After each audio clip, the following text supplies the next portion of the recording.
Our customs frame. Wow, I can't believe how many people we actually have in the super chat. Looks like we got Joshua Marsh, who's also on the panel. John Wayne's in the house. Welcome, John. He's also been an awesome sponsor for the show, so we definitely want to say thank you, John Wayne. It looks like Bill H is in the house too. We got that Goldie is in the house, and PPG, the other Nick, finally made it here. That's good. Now remember, we are going to, oh, Mad Sloper popped in. Hey, Mad Sloper. We're going to be doing a couple of spinny wheel of Winnie things. Wiggly Wing is in the house, and Bonnie Fran joined us. Welcome. It's always good to see you guys. So if you want to be in the spinny wheel of Winnie things, make sure that you say hello to our friendly neighborhood Will Fly, who will put you in the spinny wheel of Winnie things tonight. Anyway, let's go ahead and quickly introduce everybody on the panel, because we got Avery tonight as our guest, and this is going to be an amazing show. So Will Fly, thank you so much for joining us. You're going to be taking care of everybody on the spinny wheel of Winnie things. We appreciate that. And anybody that has questions, make sure you tag Will Fly and also Jim, because they're going to be helping us out, trying to figure out where all the questions are, so Avery will be able to answer them. Will Fly, have you got any good videos up on your site lately? Not lately. I'm still working on it. Kind of got a writer's block, but it'll come to pass sooner rather than later. You got a lot of cool videos on your site. How do we get to go to your YouTube channel? You can go to willflyppg.com or just go to youtube.com/willfly. Awesome. Will, thank you so much for helping out with everything that you do. We definitely appreciate you. Good to be here. Thanks. We also got Joshua Marsh. He's going to be helping us out in the background. What's up, Josh? Good to see you, buddy. Good to see y'all too. Man, you jump on the panel and it's like you're here all the time. That's awesome. I'm glad that you're here, and I'm glad that your eye's better too. Oh yeah, big time. You're going to be playing videos of Avery's YouTube in the background, right? So we'll be able to see Avery's videos. Yep. All right. And all his thoughts and everything. Awesome. Awesome. Well, thank you very much, Josh, for helping us out in the background. We appreciate you, bud. No problem. And I also got Linda Anderson, our ParamontUSA.com. Welcome, Linda. And she, I think every single time that she has been on the show, she has waved her pom-poms, except for once, and that's after you moved. You couldn't find them. Yes, we have those nights, those off nights, I call it. But welcome, everybody. It's Monday night. Welcome, chatters, viewers. Thank you so much for joining us tonight. It's going to be an awesome show with Avery. And I'm Paramount. That's who they call me. And I'm like the PR of the show. And if y'all want to get on the show and be a guest, just message me and say, hey, I want to be on your show, and I'll hook you up, and come on over. Look at Avery's here tonight, and there you go. Enjoy. Thank Absolutely. you. So if you want to be on the show, make sure you go to ParamontUSA.com. That actually forwards over to her Facebook. That way you can PM her and say, I want to be on PPG Grandpa's Paramotor Podcast, ClearProp TV, and paratalk.org. Thank you. And so thank you very much, Linda. And I think you booked every people up to what, December now? So I'm working on December now. Yeah. So you better get up with Linda, or else it's going to be next year, season 4, that you'll be on the show. So get up with Linda. I'll fill up very fast. So absolutely exciting. Thank you. We got Jim from Canada, the only guy I know that goes, maple syrup, smelling money. That's some good stuff. Welcome, Jim. Good to see you, buddy. Well, it's good to be here. You are our official sponsor. You take care of all of our stickers and decals for people that don't know what a decal is. So tell us a little bit about your company, what you do, and how to get to you, which is probably your QR code. Yeah, my company's Care Printing, and we do custom printing for people, so we can print virtually anything for you. We have a do-it-yourself printing site where if you have an image or you have a file that you want printed, you submit it, hit print, and pay for it, of course, and they'll get sent right to you. It's a pretty slick setup. That's DIYprinting.ca. And if you want to get a hold of us, Care Printing, you'll search that, or carepp.com, and it'll come right to a screen that you can connect with us. And also too, just like Jim said last week, if you say PPG Grandpa sent me, or I saw you on ClearProp TV Paramotor Podcast, he will give you a discount. So thank you very much for helping us out. For sure. We also got Lift Paramotor Austin in the background that's going to help us out too. Thank you for joining us. But it's not about us. It's not about the panel. Tonight is all about Avery. Avery is here because he has found a $2,500 paramotor for really light people. It's an AirJet. He found it on AliExpress. It's over in China. But can you imagine getting a paramotor, a brand new one for $2,500? Well, tonight we're going to be talking about that. Avery, welcome to the show, buddy. Hello, thanks for having me. Absolutely, man. When I saw that online and I saw your videos, I'm like, man, I got to get up with this guy, and I'm really glad that you're able to jump on the show tonight. Your videos on this are amazing. But before we get into that, for people that don't know you, Avery, tell us a little bit about yourself and how you got into paramotoring. Oh gosh, my parents are hot air balloon pilots, so automatically I'm in the weird ways to fly category. But I've been flying since I was 4 months old, and they actually met at a balloon rally, got married at the same rally the next year, and then I came to that rally the next year and had my first flight after that. I've been around balloons as long as I can remember, and I've been flying anything I can get in. So I've got a logbook with fixed wing, a few helicopters, gliders. And just kind of coasting along, must have been about 14 or 15 years old when I went and did another hot air balloon flight, just like usual. And I had this weird cloth wing guy take off next to us. And he just blasted away on a little two-stroke motor. And I went, oh, that's really cool. And a little while later, I came across Tucker Gott. And, well, everybody comes across Tucker Gott. But I had always wanted to fly, and when I saw that, I thought I could actually afford that. So saved and saved and saved and saved for 3 years or so. I finally got a wing, and I finally got a motor, and learned to fly this last February. So I've been flying for 8-9 months, somewhere in the 25-hour range, and I think I'm up to about 80 flights if gaggle is to be believed. I've just been doing that for fun, and recently I had a background in video editing in college. I decided I'd start recording these things, so I bought a bunch of GoPros. I fly with 4 of them, so if I can't make good content, I'll at least get it from several angles. That is incredible. That's a lot of GoPros to fly with. It looks like I see on the screen that you fly with chase cam. You fly with what, a wing cam too, I suppose? Yeah, you can see it on the right wingtip there looking down. I've got one on a selfie stick up in front of me, and then one on the helmet that also gets all the audio for every flight. That is incredible. What's really interesting is that when you have a birthday with balloons, it's a little bit different than most people's birthdays with balloons. That's really awesome. Yeah, it's a strange way to fly, but it's pretty peaceful. I like it. So you were 4 years old taking your first a balloon ride, or 4 months. 4 months old? Yeah, and I've been flying ever since. I actually just got back from a balloon rally in Statesville, North Carolina, just this last weekend, yesterday. That is awesome. I love that how you had it off to the side from your wing instead of straight down. That's a pretty good shot. I never thought about side. I always put mine straight above me, so that's pretty awesome. You get some cool panning shots like that. That is so neat. So you are how old right now? 27, last I checked. You're 27 years old. You've been flying since you were 4 months old. Now that's incredible. You said that you went to college and you got some video editing under your belt. You fly paramotors and all sorts of other ultralights. Do you have a pilot's license too, or you just fly ultralights? No.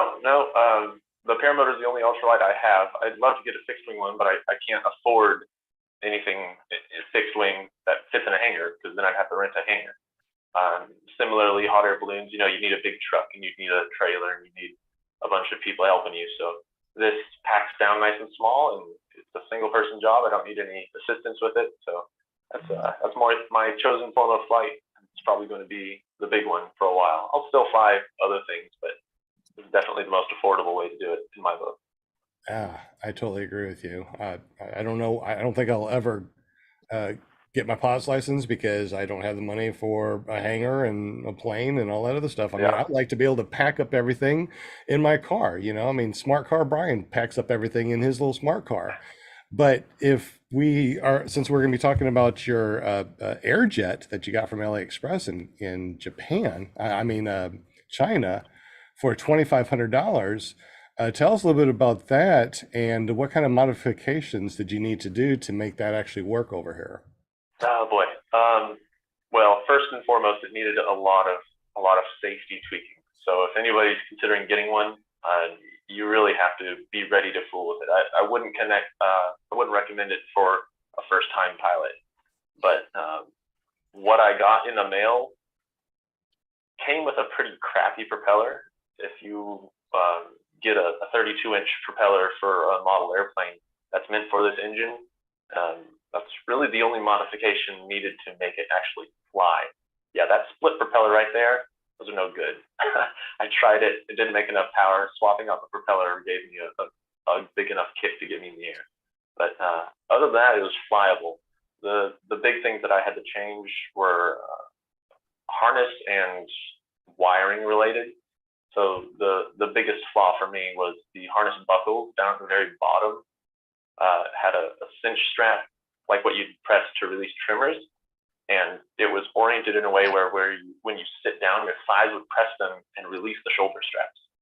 Oh my gosh. Mid-flight, which isn't a great idea. Yeah, I'm sorry I'm blanking on his name, but there's another pilot who got one of these about the same time I did, and he is down in Texas, and he had that same problem, but mid-flight, his strap went through his propeller. So that was a pretty big no-no in my book. But there were a couple of fuel line problems. They used PVC for part of the fuel line, which is not rated for fuel. There were exhaust studs falling out, so I got longer exhaust studs. Basically just trial and error, figuring out what it needed, what wasn't included. There was no instruction book, so just kind of stumbling through it. And again, because no instruction book, not necessarily recommended for first-time unexperienced pilots, unless you've got somebody looking over your shoulder. But I mean, it flies and it works. It's built well, it's all welded aluminum. Nothing's falling apart. The harness is actually really comfortable. Just needed some tweaks, and you kind of have to figure out what those tweaks are on your own. That's why it's kind of risky for new people. How did you find this in the first place, and what made you go, I'm gonna buy this and see what we can do? Was this your first paramotor, or was this like something in the after you've been flying for a while? Yeah, this was actually my third. My first one, and the one that I learned on, was a gravity defiant. That's the one where the fuel tank is the frame and everything attaches to the fuel tank. I got that because it breaks down quick and easy with no need for tools. And after that, I thought, I've got this big paramotor and I live in a city. I'll keep it at my apartment, but I'd like to have something that I can fly out and about, especially from my parents' area. They live a little ways north of me, out in a rural spot. So I actually started designing an electric one. There's a paraglider pilot who built a self-launch electric paramotor that's basically an 8-foot-long carbon fiber tube with propellers on the end. Yep, I've seen that. I would up in New Jersey. I would love to be able to get one of those. They're cool, but they're really cumbersome. And I went and built one, and I actually got a hop out of it, but I realized this was way too clunky for what I was looking for, which was lightweight and transportable. I didn't really mind the flight time as long as I could take it with me.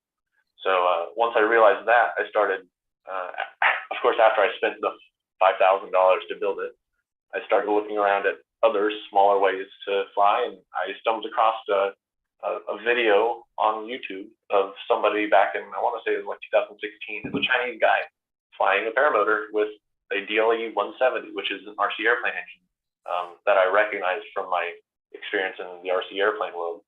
And I thought that might work because its thrust is about the same as the electric thing that I put together. So I took my electric contraption, cut the tube in half, shipped it to a guy who bought it in Canada, who was building something with it. I don't know. Used that money, and actually, when I just Googled Paramotor BLE 170, this one popped up. I hopped on AliExpress, and I went, well, PayPal will cover me if it gets lost. So hit buy, and this is what I got. So this is a twin cylinder, 177 cc's, which is it pretty comparable as far as thrust for the 185? I mean, if this is 177 cc's and a Moser is 185 cc's, what's the difference in thrust and power?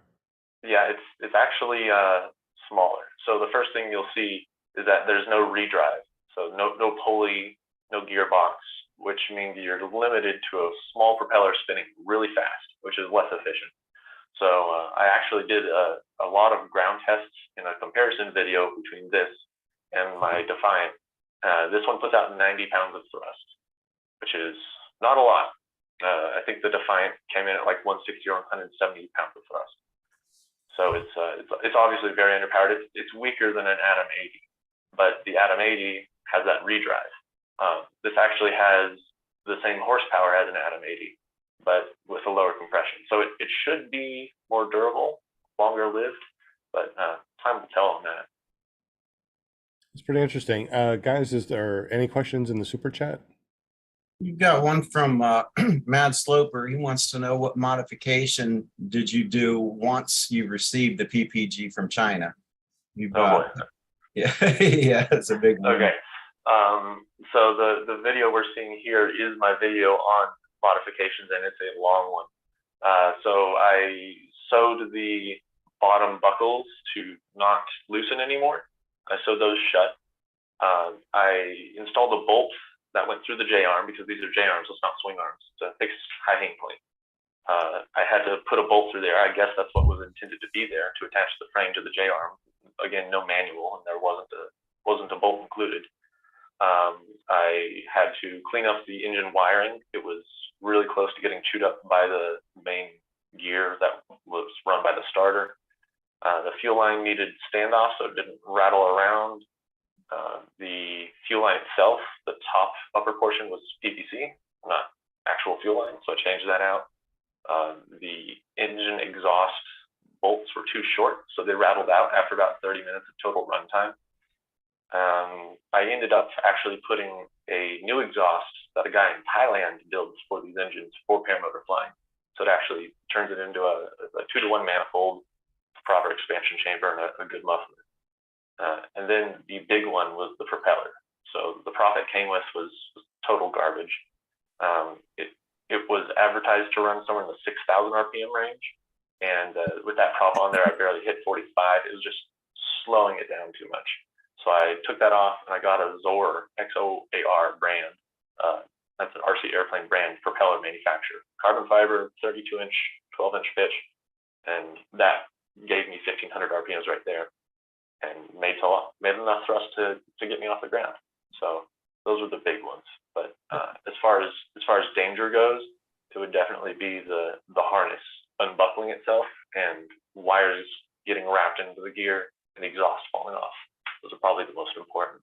So it's a pretty long list, and if a newbie didn't know what they were looking for, they'd probably miss a lot of it. Yeah, that's kind of spooky. So has the manufacturer gotten in touch with you at all?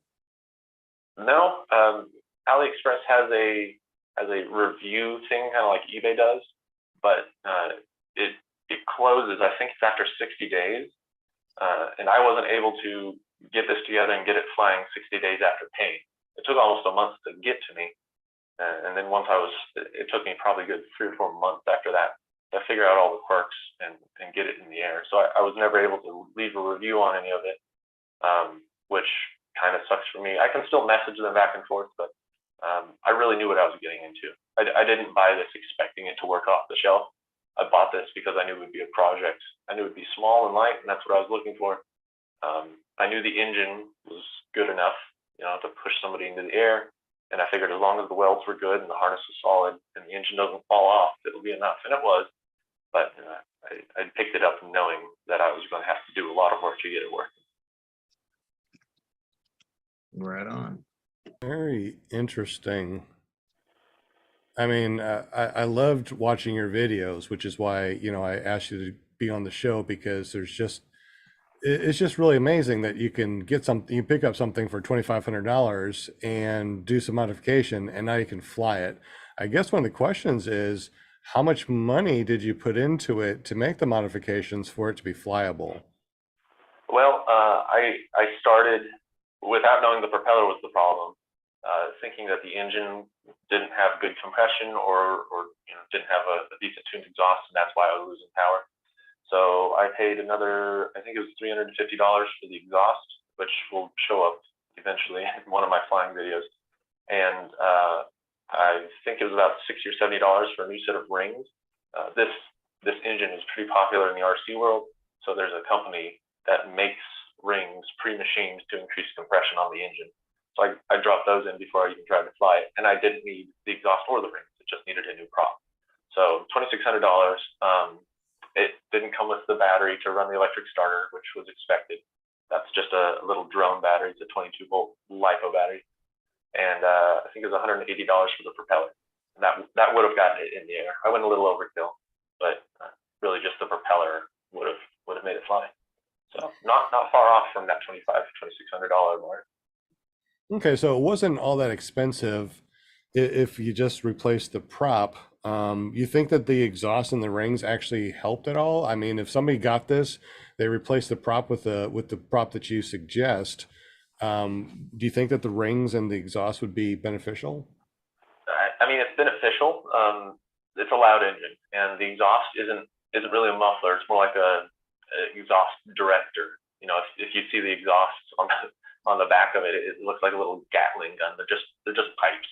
So it's very loud, very raspy, louder than any Moster or Atom 80 or anything. So I get the exhaust for sound reasons, but it did give me about 5% more RPM. I know RPM and thrust don't track exactly, but with everything else the same, as you increase RPM, you increase power. So rings didn't actually change power. The exhaust helped a little bit, but the propeller picked up about 20%. So it really was all in prop. And this is not pull start. This is electric start. Yep. It's you start only. And actually how it's put together is the starter motor, it has a planetary gearbox and then bolts onto a plate that the motor mounts to. And there's a one-way bearing. If anybody here is into RC cars, especially gas-powered RC cars, one-way bearings on clutches and transmissions are pretty common. So it's a one-way bearing to spin that up. There's no pawls to break off or anything like what everybody's used to on the Mosters with the pull start. So it's actually pretty reliable. And it's cool because I'll be flying around, kill it. I'm super light, so my sink rate's very low. And then when I feel like blasting off again and start it up, just right there on the throttle. So without gas, you said it's about 45-ish pounds? Yep. That's really super light. And the gas tank is only 1 gallon, yes? Yeah, it is. Yeah, exactly 1 gallon. You can see in the video there, I actually measured it out just to make sure, but it is exactly a gallon.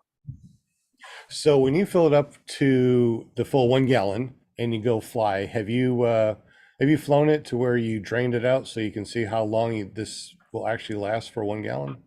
I have not flown it empty. I'm a little scared to run out of fuel for any reason, even if it's just experimentation. I've done 45 minutes on it, and I was left with just under a quarter. So I'd expect it would be somewhere in the neighborhood of an hour. So look at that little. Look at that! It's so small. I mean, it doesn't. I mean, yeah. it looks like a. It's so small. Bill Lake said that Wyatt flew that when he first started. I didn't know that. Yeah, I mean, I can understand Flight Wyatt, I mean, being under 100 pounds and being 10 years old or eight years old, I think, when he started flying. That's pretty interesting. Now, what size wing do you fly with that? Do you fly something that's boaty and very lifty, or do you fly something else? Yeah, so I got a smoking deal on a Gravity wing. Gravity, the same brand as my Defiant. They also make glider wings. They make very affordable glider wings. So I'm on it's called an Extend 20. It's a 28 meter, which is I'm just under the minimum recommended weight, which is kind of sketchy, but it's very floaty. I've also flown it on my Mojo, which was my first wing. It's a Mojo Power 2 26 meter, and I've flown it on an APCO hybrid, which is the front half's a double skin, the back half's a single skin, and that was a size medium, which I think is a 23 meter. It flew great and it climbed just fine on all three of those.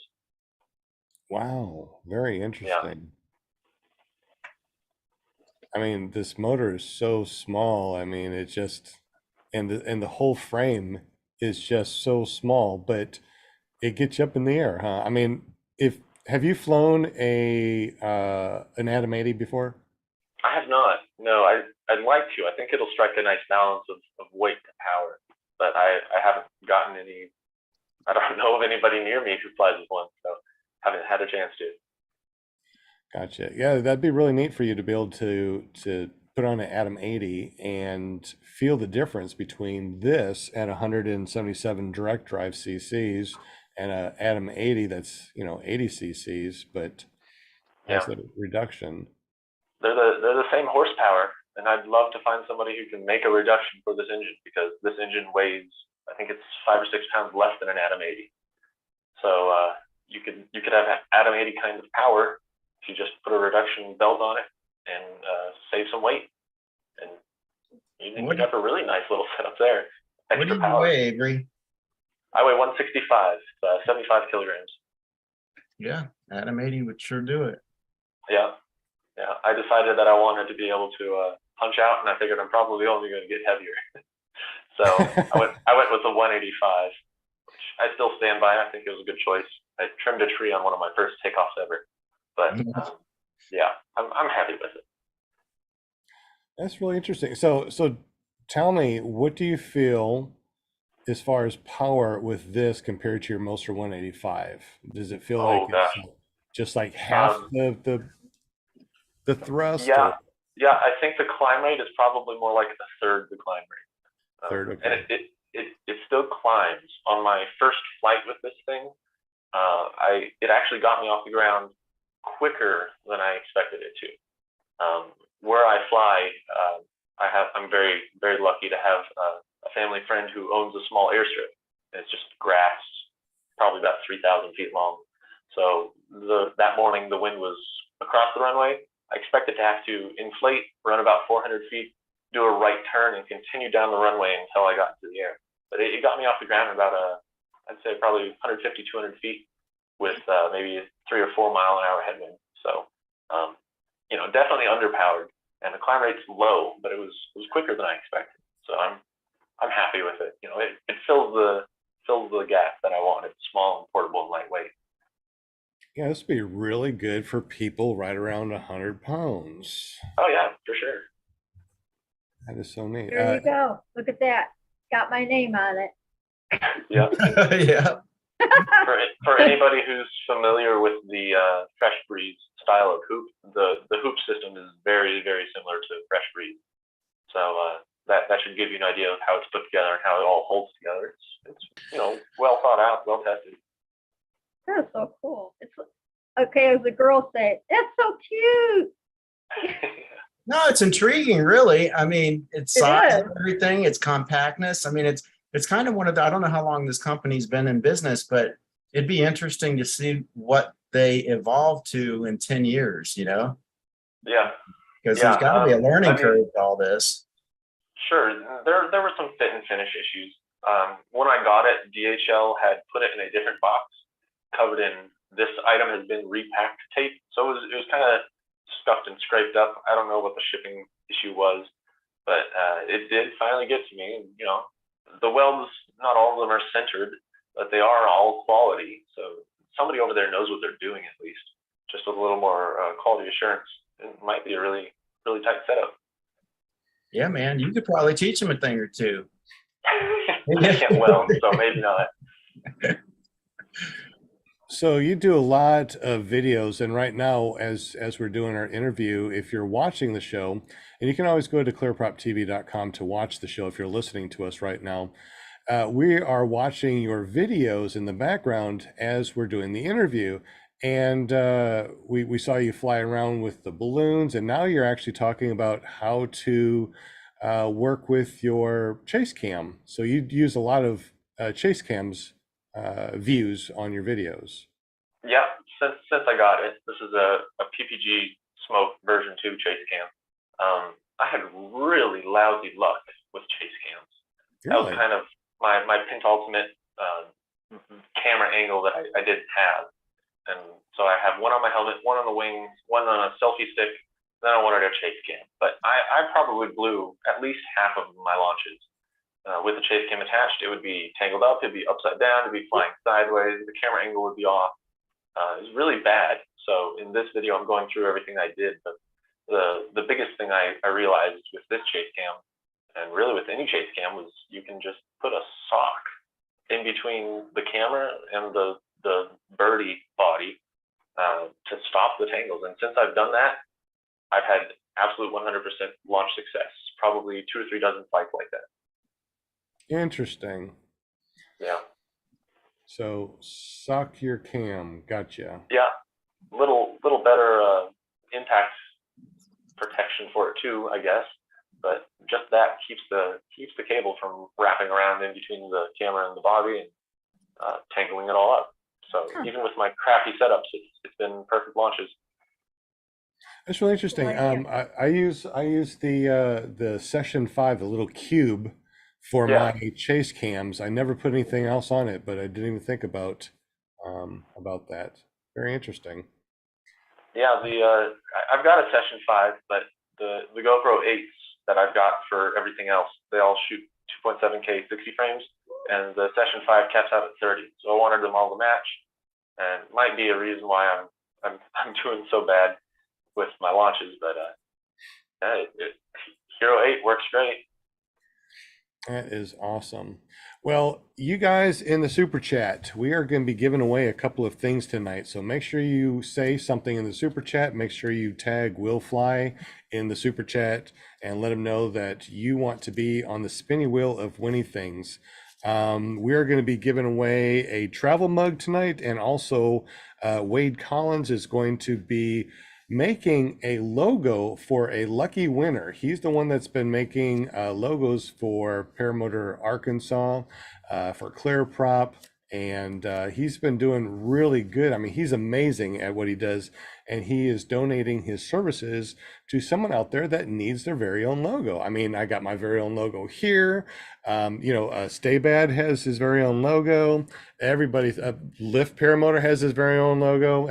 Everybody has their own logo. Well, almost everybody does. But if you don't and you need one, we are going to be giving away your very own custom logo. Tonight we are talking with Avery Colburn. He is the guy that's been flying the AirJet from Avery Express. It's a little tiny 45-pound, really tiny paramotor that he got from China. And he's telling us about how he got it, the different modifications that he's done to it, and of course flying it. It's been very, very interesting. Will Fly, do we have everybody ready to do a quick spinny wheel of anything, or do we need to wait a little bit? No, I mean, we could do it because I've only got to add one more person that just popped in. What's up, Sean Nasker? All right, Sean made it. And I think we are ready to go. All right, so we are going to give away a travel mug, and you must be present to win. Last week, Z won, but Z never got up with me, so I assume that he didn't want it, and we're just throwing it back in the pot. If you don't want your gift, don't worry about it. You don't have to have it. We'll just throw it back in the pot. But if you want it, make sure that you're here and you type in on the super chat, I'm here and I want it. All right, let's go ahead and do the spinny wheel of anything, and let's go ahead and give away a travel mug from Vortex Aero. All right. Can you see it just fine? Look at that guy. Look at that. Who is that guy in the spinny wheel of winning things? Creepy. I hope I never do wing overs like that.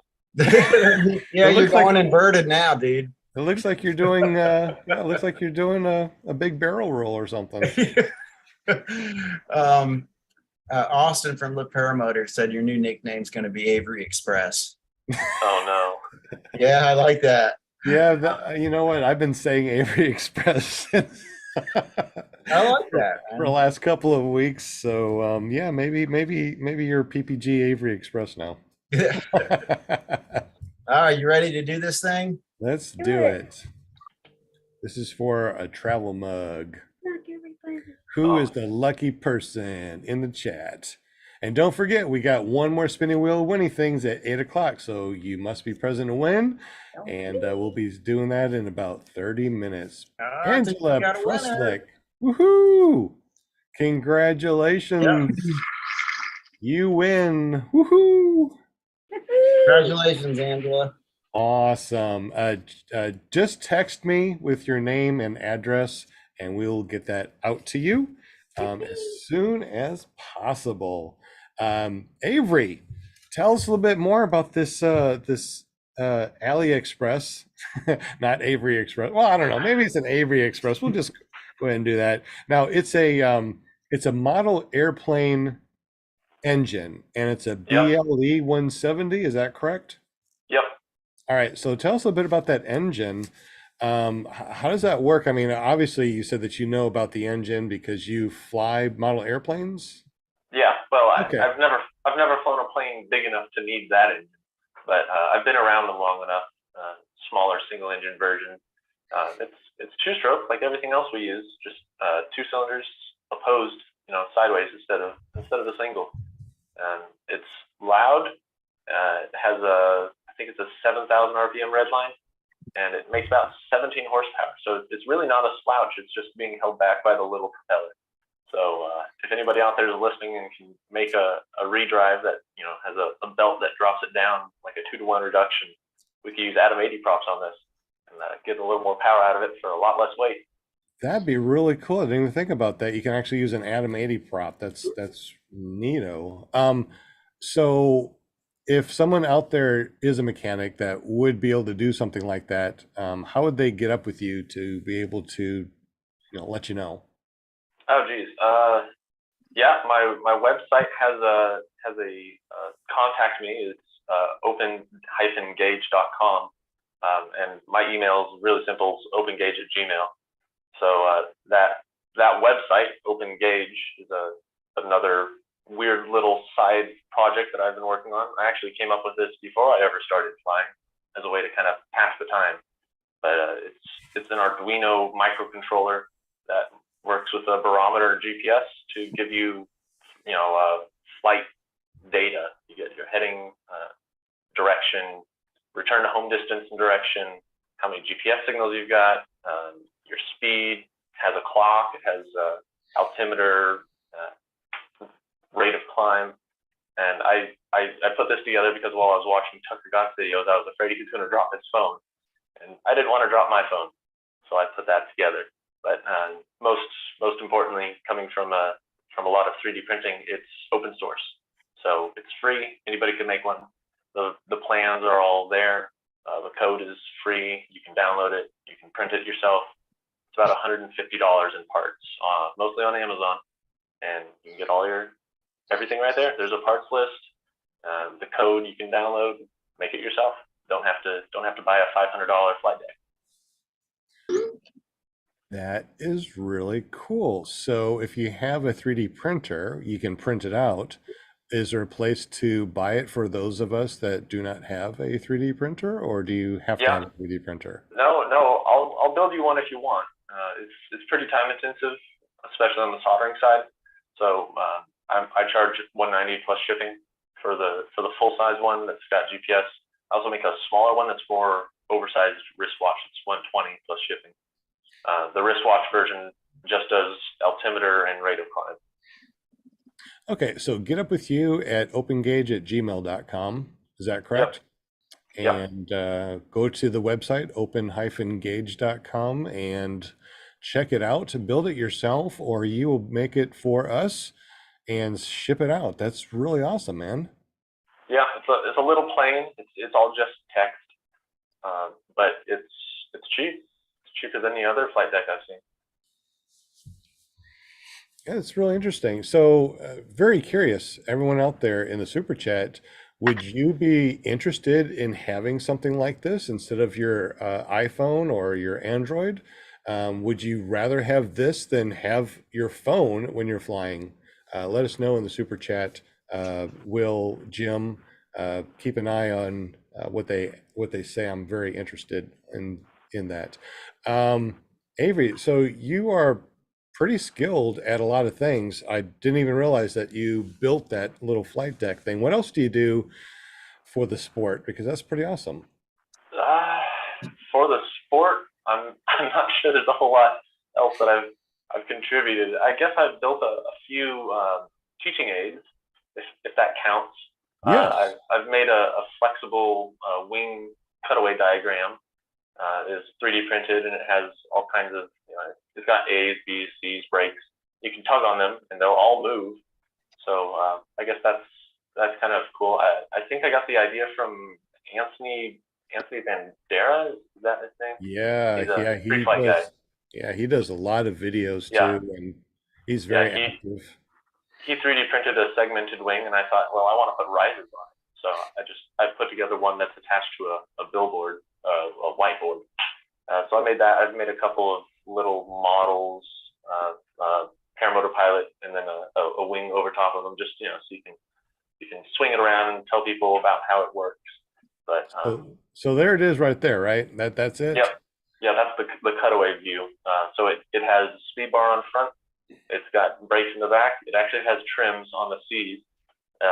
I couldn't make the little ratcheting button thing that extends them out. So it's just a little hook that sits inside of a loop that I sewed onto the risers. So you release the hook and it pops out and actually reflexes the trailing edge of that.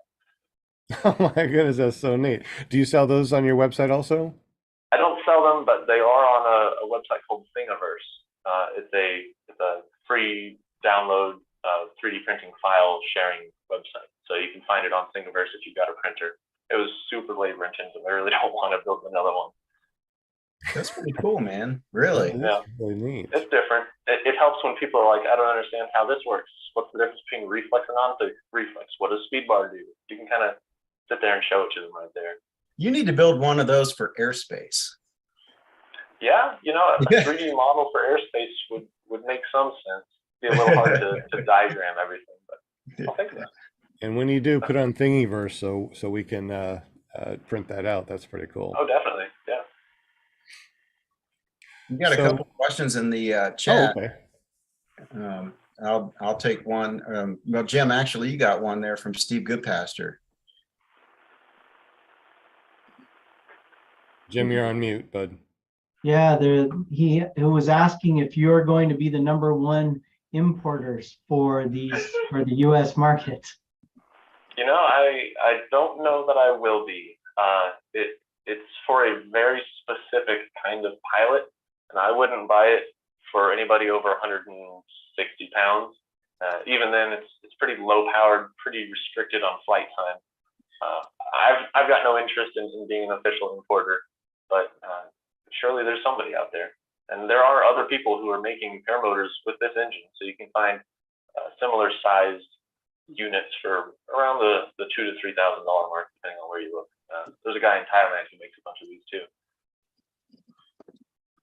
Right on. Bill H is asking, so you can still fly the paramotor now, right? Oh yeah. Yeah, it's still. I flew it last week. All right. And then same, Steve Goodpaster, would an Atom 80 prop run into interference with the hoop or extend way beyond? Yes, absolutely. So the original propeller is 32 inches. And if my math is correct, that's 87 centimeters. I don't know of any Atom 80 props that's under 110. So please don't try to just bolt an Atom 80 prop on there. It's the hoop, the outer edges of the hoop, I think, was 35 inches. So you'd have to make sure your technique was really on spot. I mean, try that. Well, and more importantly, you get to a point of diminishing return. I looked up a graph, a chart that propeller company called Falcon made, and they include a lot of popular RC airplane engines, including this one. And they have static thrust tables for all kinds of engines. And this engine can run a 36-inch prop, but you actually lose power because it spins slower, because it's heavier and longer and has more drag. So 32 by 12 is the sweet spot for this engine. Unless you have a gear reduction, then you can swing a bigger propeller. But nobody makes a gear reduction yet. So Yeah. until then, we're stuck with the 32-inch. Right on. Did you by chance see Joshua Marsh's invitation to you? I did not. Yeah, he says that if anytime you're in North Alabama, you can fly his top 80. Oh, cool. Yeah, that's on my list. Unfortunately, everybody in my little cadre is flying 185s or pulling 190s. So it'd be nice to get on something that's not that for once. Right. If you ever make it to Central Arkansas, we got animators at the school. You're more than welcome to try that and try different wings. We also got a EOS 100 and we got a HE 125. So we got step ups. Yeah, I like trying all kinds of things. I've flown under, I think I've flown under 6 different wing types, 7 if you count kiting and really high winds with a ground handling wing. I think that counts. Ground handling. Yeah. Okay, well, there's 7 of them. Sure, we'll count it. It's no big deal. So, how many hours do you think you have? I mean, when was the date that you took your solo, and how long you been flying? How many flights? And you've really been taking a lot of flights then. I try to. I don't like flying super long, but yeah, I try to get the numbers in at least with the takeoffs and landings. So I don't keep a super accurate log, unfortunately. My dad beats me up about that. I think I'm somewhere in the 80 range. So I started using Gaggle when I hit something like 50 flights, and I probably forget about 1 in 3. And Gaggle says I'm now up near 70. So that's my estimation, and I'm sticking to it. Similarly, my Defiant, the main paramotor, its hour meter went out at 22 hours, and that was about 2 months ago. So if Gaggle is to be believed, I've got 4 hours on the little AirJet and somewhere in the 28-hour range on the big one. So 30-ish, it's kind of hard to pin down. And I'm lucky we don't have to keep track of it because I have not. I would be in big trouble. I think once you start flying a lot, you just don't keep track. I mean, it's just not a thing to do. I mean, when you first start flying, I think it's a thing to do because like, oh, I'm a paramotor pilot. I got, 5 flights and, 30 hours under my belt. But, once you crank over 2, 3, 4, 5,000, flights and hours, you forget. Yeah. It's definitely not as rigid, even with hot air balloons. My dad's been flying hot air balloons longer than I've been alive, and he's super rigid about filling out his logbook, and he always gets on my case for not doing it. But that's part of the blessing is being in America with Part 103. We really don't have to do much of anything. Just stay out of everybody's way. Pretty much, absolutely. Yeah. So, what are you flying right now in this video? What wing do you have? If you know, and yeah, this is my Ozone Mojo. I bought this one from Tucker Gott when he was doing one of his AirJet giveaways. So I thought I'd chip in my, push all my chips, go all in, and got the wing before I could afford the motor. For that reason, I thought I might have a chance at winning. Obviously, I didn't, or I'd be flying the AirJet. But it's a Ozone Mojo Power 2 26 meter, and the motor's a Gravity Defiant with the Moster 185 plus. I did not go E-Start, and I regret it. I would take the 2 extra pounds for the hit a button and go. The Defiants are very tall, so the fuel line that goes to the bottom of the tank takes forever to prime it, and then it's probably a 6 to 8 pulls to get it started. I've got another guy who flies with me, and his is the same exact way. It's just the length of the fuel line. Wow. So E-Start would have been nice. Yeah. Live and learn. Now, those animaties will start like on the first pull almost every single time. It's crazy. Rub it in. I really think it's the frame though, because I've got most of the people I fly with fly on PAP tin oxes, and their fuel tank is relatively the bottom of it's very close to the engine. And they'll start reliably second or third pull, but not me. I'm too cool for that, I guess. Hey, Angela Preslick said that the area you're flying over is beautiful. Isn't that North Carolina? Yep. Yeah. What we're seeing here is out of my location in the Yadkin Valley. Sorry to be so vague, but it's not my land. I don't want to publicize it too bad. But yeah, it's central western North Carolina, just before the mountains. So super pretty. The other spot I fly a lot in is in a little town called Pinnacle. And I'll point that one out because it has Pilot Mountain 3 miles away, and it's kind of hard to feign ignorance on that one. But I get to fly around Pilot Mountain, which is a really cool state park. It sticks out like a sore thumb. Everybody knows what it is. It's there in North Carolina. Eventually, I'll fly around it. That's on my list. Yeah, Pinnacle. That's a great place to fly. They've got. Have you stayed at the? I can never pronounce the name, but the campsite, campground there. No, I haven't stayed there, but I've flown around it. It's a cool little spot. Mm-hmm. It is beautiful. Yeah, eventually I'll circumnavigate. That's on my list. Should take about an hour and a half. You mean to go around Pilot Mountain? Yeah. You really? Yeah, there's nothing against flying over the state park, but they can slap you with a noise violation. Yeah. So I figured I'd stray just outside the park boundary and stay at least 500 feet up. And, did you say it was a state park? Yeah, North Carolina State Park.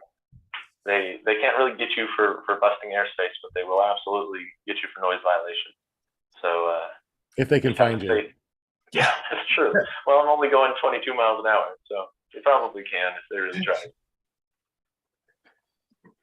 That's funny. So I've noticed you were flying low there. Is that like your favorite type of flying to do, to fly low, or? Yeah, and I think that comes from hot air balloons. I had a student license, and I probably got about 12 or 13 hours in a hot air balloon, which is actually enough to get a hot air balloon private license. Never went through it, but a lot of balloon flying is down low, kind of terrain following, because you never know where you're going to land, and you want to be ready to land basically whenever the opportunity arises. So the person flying in front of me here, this is Lindsay. He trained at the same school as me. This flight was pretty early in my career, so I'm staying above him and just following and watching how he flies and what he does and when he does it. But especially in this specific field, the trees off to my left are really fun to slalom through. I do that quite often now.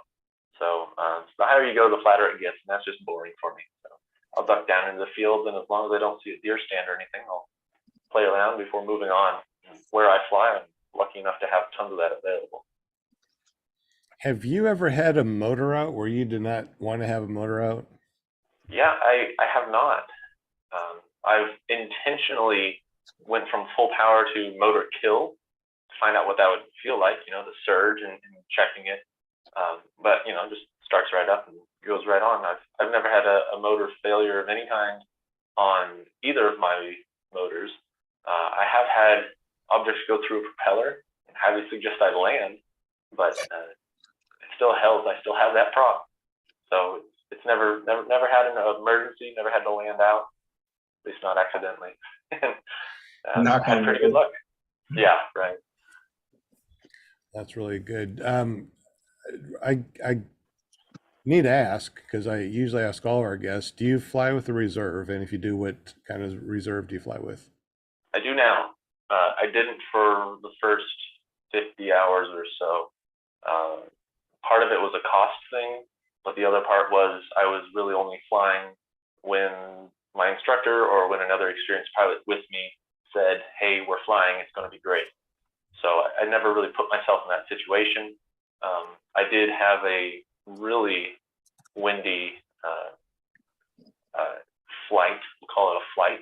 It was about 30 seconds, where I went up, found out that the 10 miles an hour on my face was 15 miles an hour above the trees, and I was an idiot for trying. Turned around, came back down, and chipped a propeller. It wasn't anything serious, but ever since then, I'm like, okay, it's probably time for a reserve. But other than that, I've felt really safe with all of my gear. Never even come close to trying to throw one, but I do fly with one now. It is a APCO. What do they call theirs? Is it the Mayday? APCO Maydays. It's a round. I know that it's not square; it's round. I want to say it's whatever their medium size is, and the harness that I fly it on is split leg, so I had to have a special container for that. And I do have one coming for the AirJet. Similarly, I've only ever flown that in perfect weather, so wasn't really going to push my luck. But now that I've gotten comfortable with it, it would be a fantastic midday thermaling machine. So I'd like to self-launch with that wouldn't it? midday Yeah. thermal, and then front mount reserve. So I've got that on the way too. Yeah, those front mounts are awesome. I got a front mount only because I knew I was going to be flying different motors, and I didn't know if the motors were going to have reserves. So it's always nice to have a reserve that is keep on your lap. Yeah, interchangeability is a big one, and I'm going to be using that for what little free flight I do as well. So I'm going to hopefully be getting a P2 rating sort of soon, maybe early next year, and doing a lot of Outer Banks dune hopping. That's my plan, at least. And I'll probably never need it, but I'll have a reserve there too. Might as well fly with it if you got it. Yeah, if you got it, why not, right? Yeah. It's about 5 minutes until 8. We're also going to be doing another spinny wheel of winning things here in about 5 minutes or so. So if you haven't done so already, hit that like button, hit that thumbs up. We're only at 12 right now. We need as many as we can. That really helps our metrics, and we definitely appreciate it. Wade Collins is the guy that's been doing our logos for Paramotor Arkansas. We got a new website that we're building right now. It's in beta.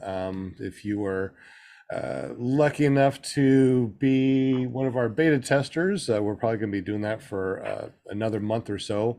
Hopefully it will go live before Black Friday, so we can do a lot of really awesome Black Friday deals. We'll be able to sell all the different wings that you can think of, all the different motors. We're going to have throttles, helmets, pretty much anything that you can think of paramotor related, we're going to have on the website, which is going to be really awesome.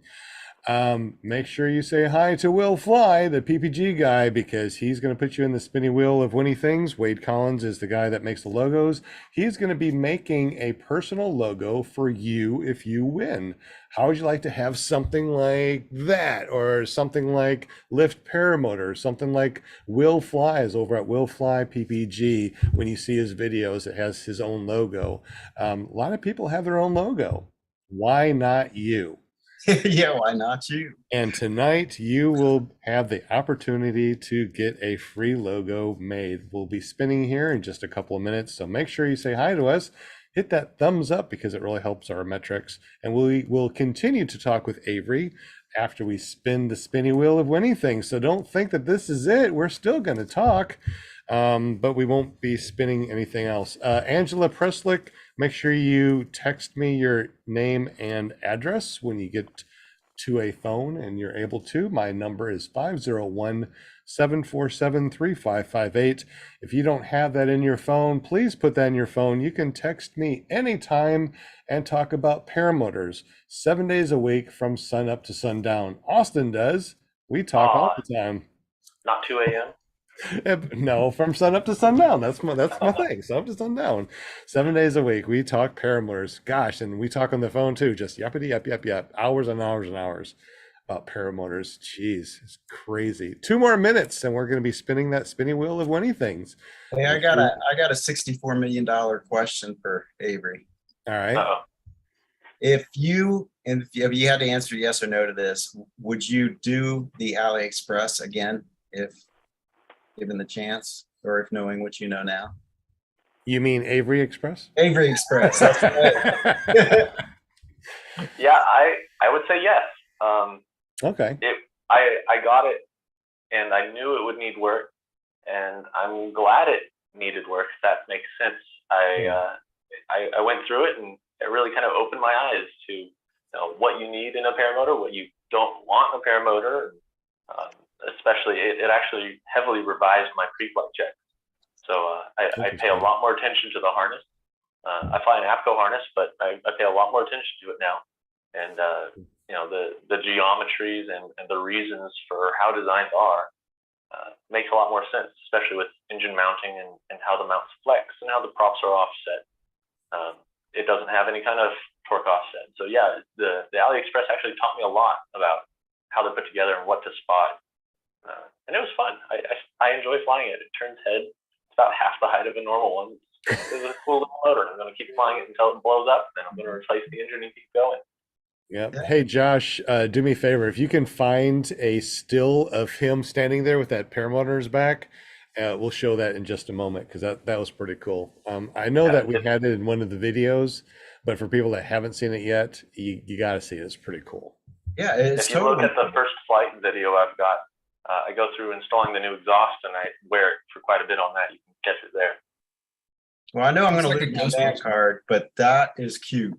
I mean, just no other word for it. I mean, just like, I would love to have the power of a Moster 185 in that footprint. Yeah, wouldn't we all? Jeez. Yeah, man. I mean, so hopefully we're heading that direction. I wonder if you can, since you easily took off that the frame, I wonder if you can make a bigger frame and put it on for a bigger prop. Yeah, probably. You'd need the gear reduction for it, Yeah, but I don't see why not. that'd be The pretty neat. reduction would space the prop up, and you'd have a taller hoop. That makes sense. Yeah, so I can see that this can be configured in the future. And if people are listening to this or watching this in the future and they're like, hey, this sounds fun because I'm a mechanic / I weld and, I tinker with this stuff. This might be a cool project. And if you do start doing this, please get up with me because we want to see what you can do with this. I mean, if Avery can do what he did with what he knows, I can't imagine what, a mechanical engineer type of person could build. I mean, that's insane. I think it's so cool. It's Yeah. like, anyway, so it's 8:01. So you're ready to spin the spinny wheel of winning things. This is from Wade Collins. He's going to build, make, and give you your very own Paramotor logo. You tell Wade what you want. He will design it for you and he will make it for you absolutely free. And if you want one and you don't know where to find a logo, Wade Collins will very inexpensively take care of you and make you a logo. And we'll put his information down below. I don't know what he wants. He jumped off before we started the show today, and I'm not sure exactly how he wants us to communicate. So anyway, look at that guy on the spinning wheel of winning things. How many likes do we have right now? Do we have any likes? Did we get more than 12? 31 watching and 24 likes. Awesome. Awesome. Thank you guys so much for the likes. That definitely helps. We got 31 people. Now we are going to give this away. You must be present to win. So please make sure you say hello and let us know that you do want this logo so we can get that information over to Wade Collins. We'll fly at your convenience. Here we go. Spin that wheel. And while it's spinning, shout out to Paramotor NC. We'll be flying with you in a couple of days, Ben. He said he likes your series. Oh no. Yeah. That's a good thing. Everybody knows you. And who do we have that's going to win their very own logo? Is it Bonnie? Oh Yep. my gosh, congratulations, Bonnie. Right on, Bonnie. Bonnie, you already know my number. We already text back and forth, so just text me where you want. Let me know. Well, actually, I don't need to know. I can just give Wade your information and get you guys together so you can get your own logo. Bonnie wants to fly a trike, so she'll be flying a trike next April of 2023. Gonna go to class, so that's gonna be really awesome, man. Before you even start to learn to fly, you're gonna have your own logo, man. I tell you, that is really cool. Get a YouTube started because everybody that flies has to have a YouTube channel. Right. Am I right or am I right? Come on now. Right. Right. Definitely. You guys You're want to right. do a thumbnail? Oh yeah, let's do a thumbnail real quick. Thumbnail, big thumbs up. We're gonna say cheesy cheese. Ready? Ready. 1, 2, 3, and No, wait. Oh, keep your glasses on. You look cute with your glasses. Okay, and my computer's going crazy. All right. okay. All right, one more time. 1, 2, 3, and there you go. I can breathe. I can't smile that big. I can breathe. Now remember, guys, if you have already been on the show and you've been a past guest, or you're going to be on a future guest, you can be on a panel. You can be on a panel anytime that you want to. In our guest chat, you got the Zoom information. Just jump on anytime that you want to. You don't have to be asked. You can be a panel member anytime. The more, the merrier. That's right. We love you. We love to have you. Just jump on into Absolutely. our party. Yeah. So you Hop on guys, and grill some weird YouTube guy. what's that? There you go. Hop on and grill some weird that's- YouTube guy. No, it's fine. Man, we got 30 people that are still here in the chat. Let me go ahead and say hello to everybody as we continue on our after show, which we will continue to stream live. Let's see, we got Matt Sloper, we got Flying Flamingo J, Deweese Milstead, Jeremy, hello, what's up? Tony Marzano, Will Fly, Bonnie Franz, Dewey Milstead again, Angela Preslick, Sean Nesker, Joshua Marsh, that's also on the panel. Awesome. We got Lift Paramotor also on the panel. Daniel Roosh, what's up, bud? Haven't seen you in a while. Paramotor NC, Ben, Stephen Goodpaster, Hey. Jim Care PPG from Canada A. We got Cliffy V. I hope right, Cliffy V. I'm trying to do this without my glasses, so if I mess up, You're my fault. doing good, Sean. It's my fault. Eric Owens, What's up, Eric? like Deshaun, Randy, Sophia, Para Ninja. Hey. Scrolling up, we got Guardian Service Dogs. Awesome. Awesome. It's always nice to have guardian service dogs that will protect you when you're doing your paramotor stuff. Hopefully not bite your leg as you take off. Randy, Sophia, Eric Owen, Stephen Goodpaster, Will Fly, the PPG guy, JR Paramotor in the house. Wow, there's just so much chatting. I'm really glad that you guys are chatting. Got too. John I love Allen. it. John Allen's in the super I chat. love my chatters. They're the best. Awesome. Eric 555 just joined us. Eric, what's that? 555 just joined us. What's up? Glad you joined us. Eric Von Erich is in the And house. he's been flying all day. I've been watching him on Facebook. Chris Fenmore, Eric Von Erich, Bill H, Will Fly, Mad Sloper, Angela Preslick. Hey. Jeremy, we say Jeremy? Jeremy, what? Just Jeremy. Yes, Jeremy. Just Jeremy's in the house, y'all. What's up, Hi, Just Just Jeremy? Jeremy. That should be your name now. It's Just Jeremy. Just, We got Racing with Paramotors in the house. What's up, Racing with Paramotors? I'm scrolling up, lots and lots of chatting. Thank you so much for being in the super chat. Keeping the chat going. We got Hare Smith 101. Welcome. Glad that you're in the super chat also. Charles Walsh. Hi, Charles Walsh. Charles Walsh. You know you. Yeah, we know you. You know you. Lots of Shannon Brooks. I think I got everybody. John Allen, I see. Para Ninja, Bonnie Franz again, Wiggy Wing, sorry. Wiggly wing. PPG, the other Nick. All right, so we got lots and lots of people in the super chat. Thank you so much. 26 likes, 26 people. We are continuing to do our after show for just a little bit. Any other questions from the panel that maybe we have for Avery and about his flying and maybe his little Avery Express? I don't have a question, but there's a little tidbit of information that I just learned. Okay. Lift Paramotor Austin said that, did you know the first French fry wasn't cooked in France? It was cooked in Greece. So,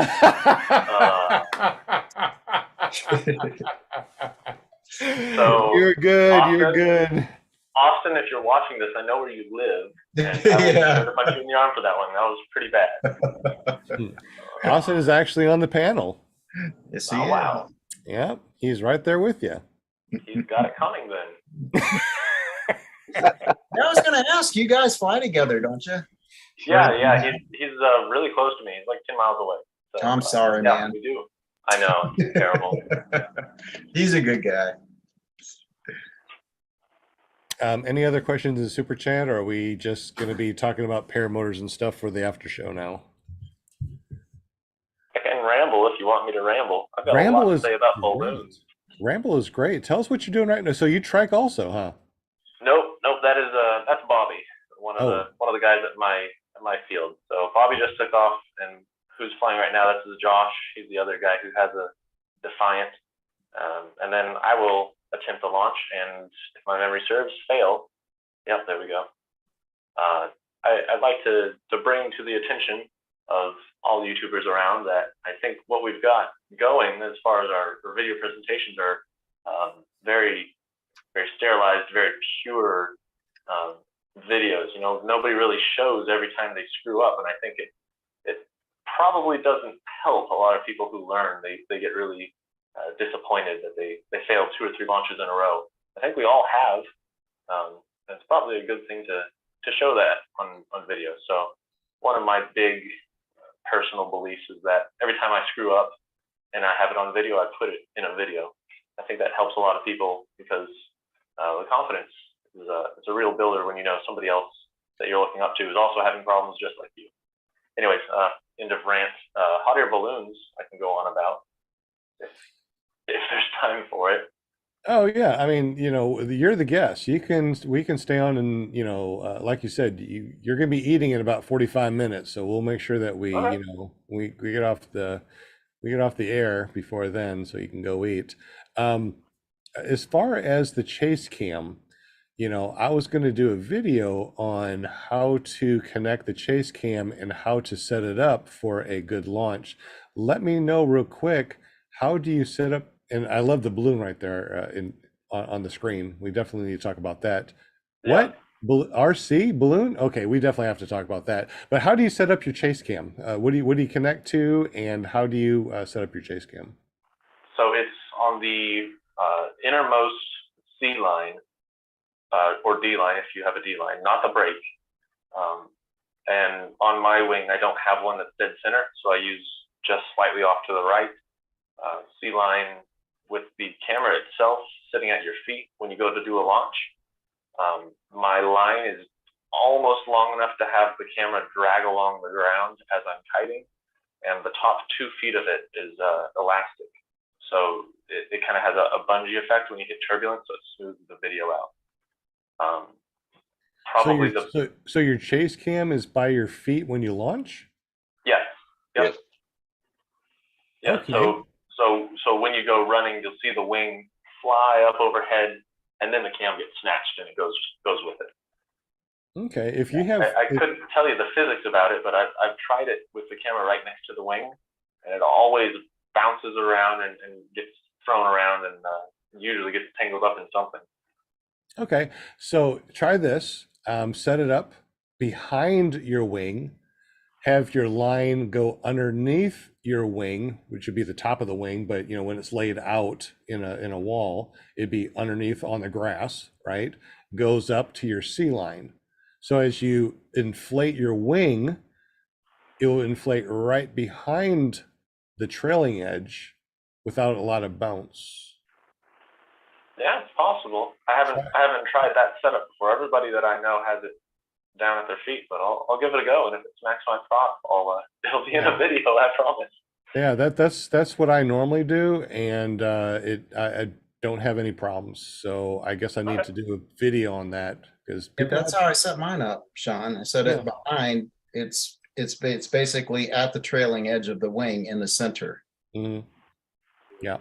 And I set mine up at my feet. Okay. Yeah. So I've never set up my feet. That just, I don't know. I'm afraid that it gets sucked in or blown backwards with my prop wash, I guess. I don't know. I've never tried that before. But yeah, so you can put on the trailing edge side, where it's all right on that trailing edge, right next, connected to your sea line, or behind your wing, where the line is underneath your wing and then comes up around and connects to your sea wing underneath, or your sea line underneath. That way, when it inflates, and then it'll pull up your chase cam right behind you. Well, there you go. See, I learned something else today.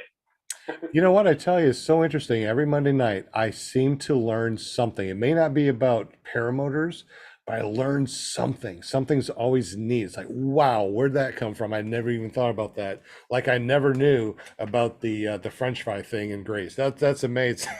Oh, geez.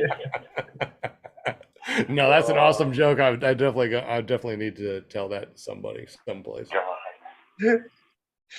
That was funny. I mean, you made me It was LOL. moderately funny. I mean, I kind of enjoyed that one. That was really good. So, okay, so we're watching this inflate. I've never seen this before. Never been really close to a hot air balloon. Now, is this the RC one, or is this the real one that you're going to be lifting up in? No, this is a real one. So this is my parents' hot air balloon, from point of view of the pilot during the inflation. So we pack it with a fan, and then the flame heats the air that's already in there. It doesn't add any air. Up at the top, there's that big round red circle at the vent. You pull on that to release air, and squeeze the burner, give it heat, go up. It's one of the simplest ways to fly. How long can you keep that heat going before it gets too hot and might burn the fabric? So that's more more dependent on the temperature that the very top of the balloon sees. This balloon is made by a company called Firefly, and they were the only ones that were using polyester, which has a higher melting temperature than the nylon that everybody else uses. So this envelope specifically can go to 300 degrees before you have to worry about it. Pretty much everybody else stops at around 250. Is there a temperature gauge? I'm assuming there is, but is there a temperature gauge? Yeah, it's really hard to see. You won't be able to see it in a wide angle shot, but it's a giant round thermometer with a little orange spot, and the needle moves around. You know, when you hit the orange, you're at 200 degrees. Okay. It's up there, I promise. Yeah, Josh, can you go back to where he's filling it up with regular air with the fan? Tell us really quick, explain as we're watching this, how this works. I mean, this is really neat. Once again, things I don't know. A little bit back further, Josh, like to where he was filling up with the fan. Yeah, so on the ground, we lay it down sideways. Back a little bit more. Please, Josh. Please, Josh, a little bit more. All right. So you pull it all out like that, and then you use a fan. I guess that's a pretty big fan, or what is that? Compared to a paramotor, it's pretty small. It's a 5 horsepower, probably the 26, 27-inch propeller. Okay. It's not made for thrust. It's made for movement of cubic feet of air. So it's very thick, very short little blades.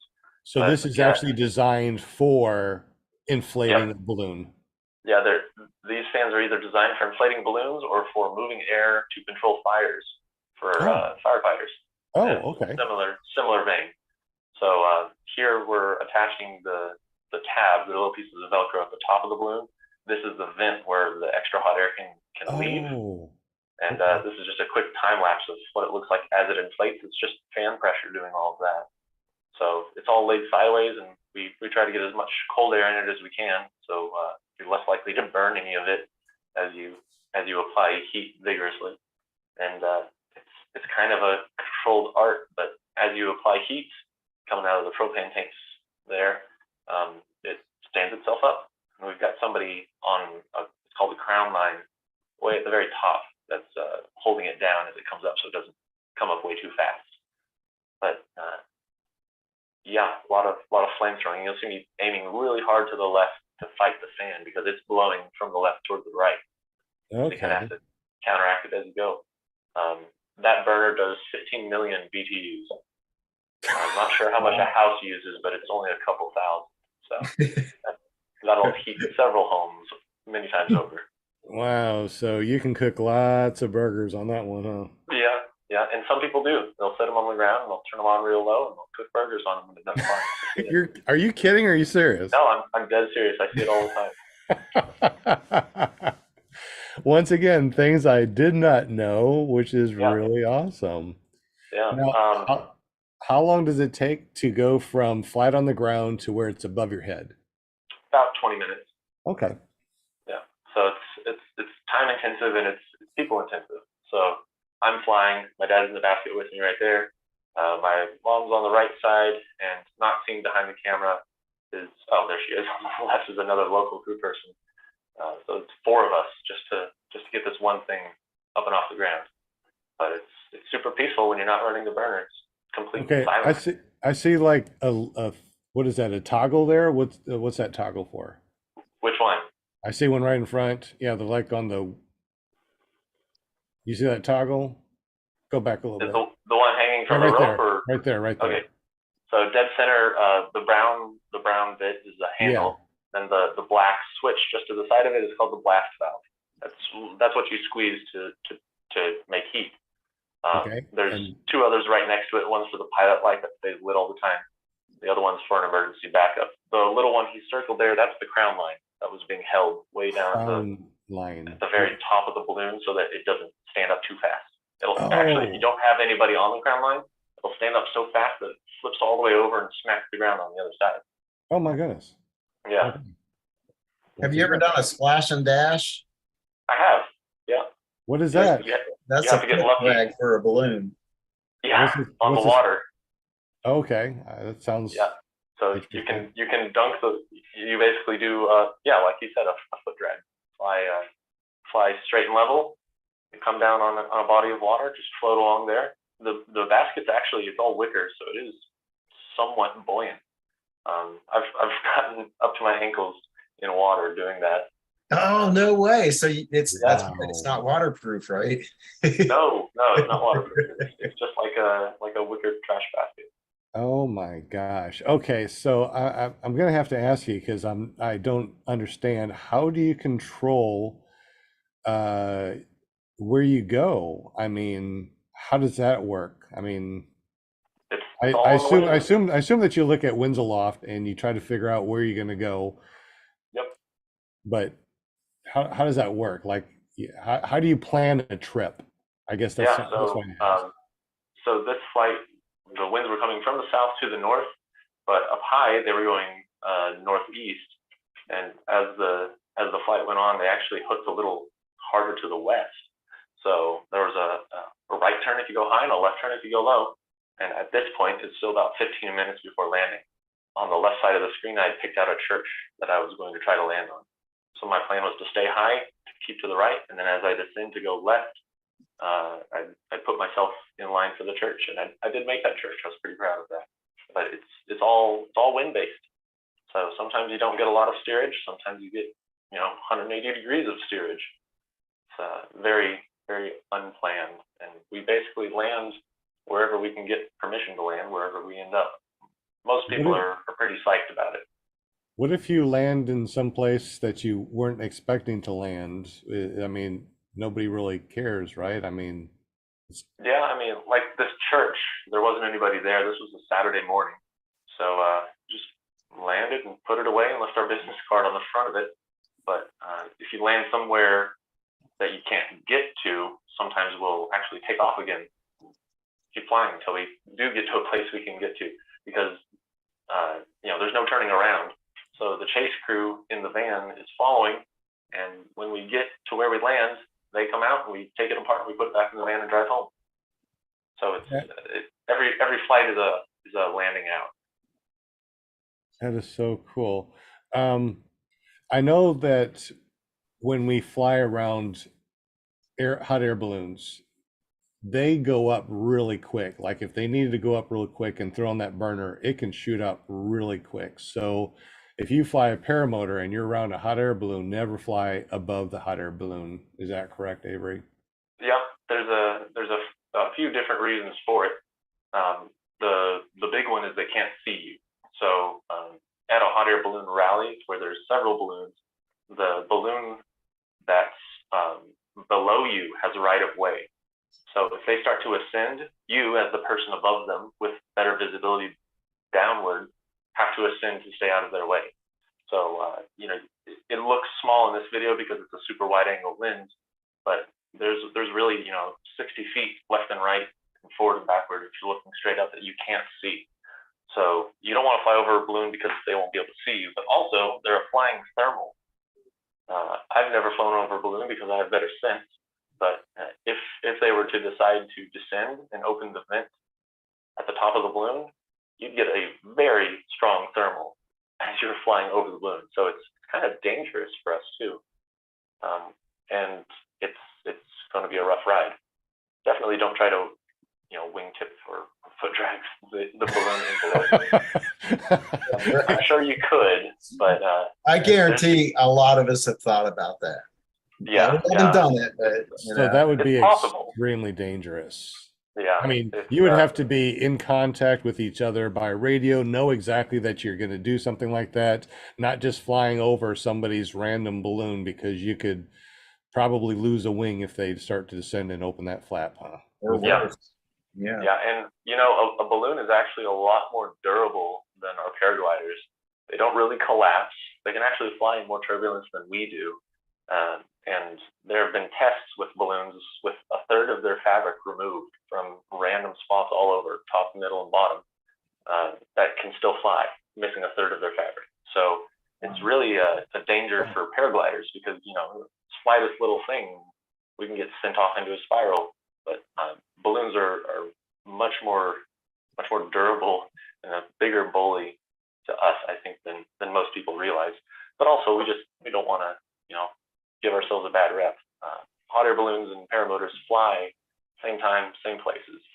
So you want to have good relations because you each get really good pictures of the other. I think it's worth keeping a friendly relationship. You don't want to piss anyone off. And another big thing, hot air balloons are expensive. This setup we've got here is pretty small, and brand new, it would run somewhere in the $25,000 range, not including the vehicle and the trailer that you need to support it. So to offset that, pretty much every balloon pilot I know takes paid rides.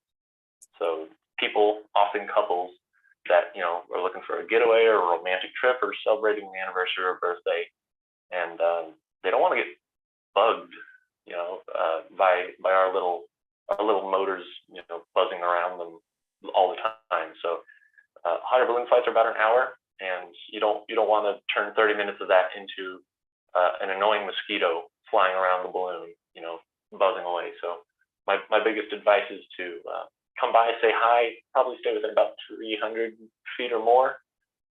Don't fly over the balloon and then go away. That's the big one. The balloons are out there because it's a peaceful way to fly. We're kind of annoying to them. We're cool, but after a little while, it gets old. Paramotors are annoying to the balloons. Gotcha. Yeah, mostly to the passengers. They're paying upwards of $300 a person a lot of times. So don't want to spoil their experience and leave the balloonist with a bad taste. So fly by, stay at least 500 feet away, wave at them, and buzz away. That way you both get pictures of each other and everybody is happy. Yeah, unless you're in cahoots and you've got something else planned, I wouldn't get too close.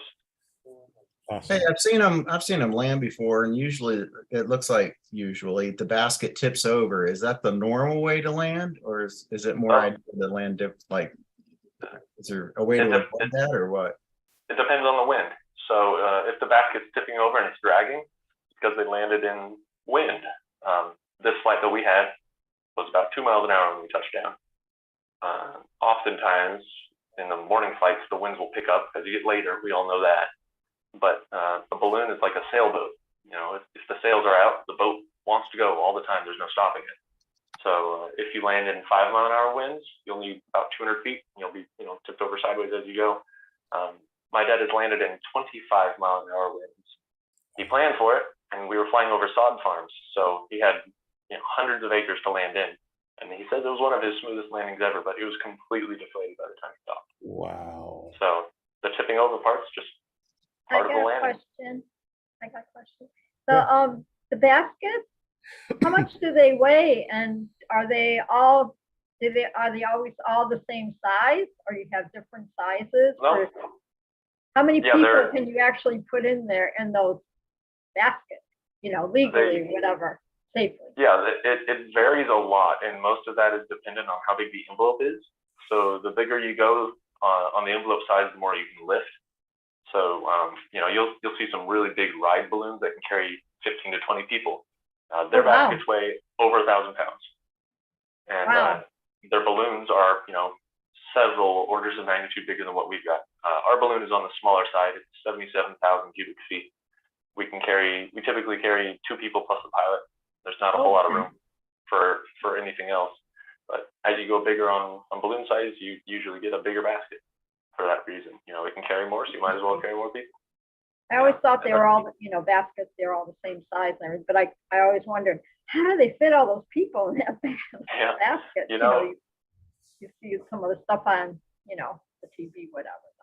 Yeah. Very interesting. Some of them aren't even the same shape. The one we fly is made by a company called Firefly, and they're the only ones that make triangle baskets. Everybody else does squares or rectangles. So they're not even all the same shape between manufacturers. It's like Ford and Chevy. They all do some stuff a little different.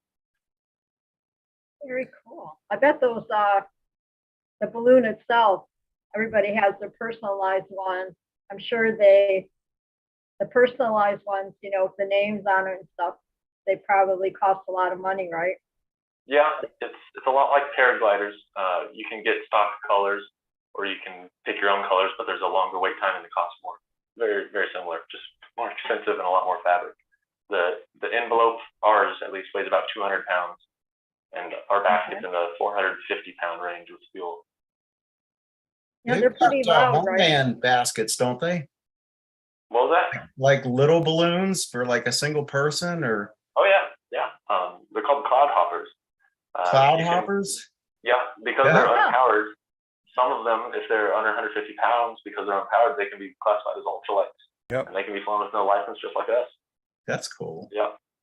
They're often bent steel frame with very similar to paraglider harness in there with a tank on the back or on the bottom, and it's just small enough for a single person. They're like down in the 30,000 cubic foot range. Yeah, they usually sit in a seat, and the seat rotates. It's not a basket. Yeah, some of them do. The one that rotates, that's made by a company called Strand, I believe. The brand of balloon that we fly, Firefly, they make one that's basket-looking chair. So it's got a really raised up back that's woven wicker. And then you sit in it, and it doesn't rotate. So they're all just built a little different. What's the highest you've ever flew in the hot air balloon? Like high. How many? I don't think I've ever looked at the altimeter. It's probably somewhere in the 2,000 to 3,000 foot range.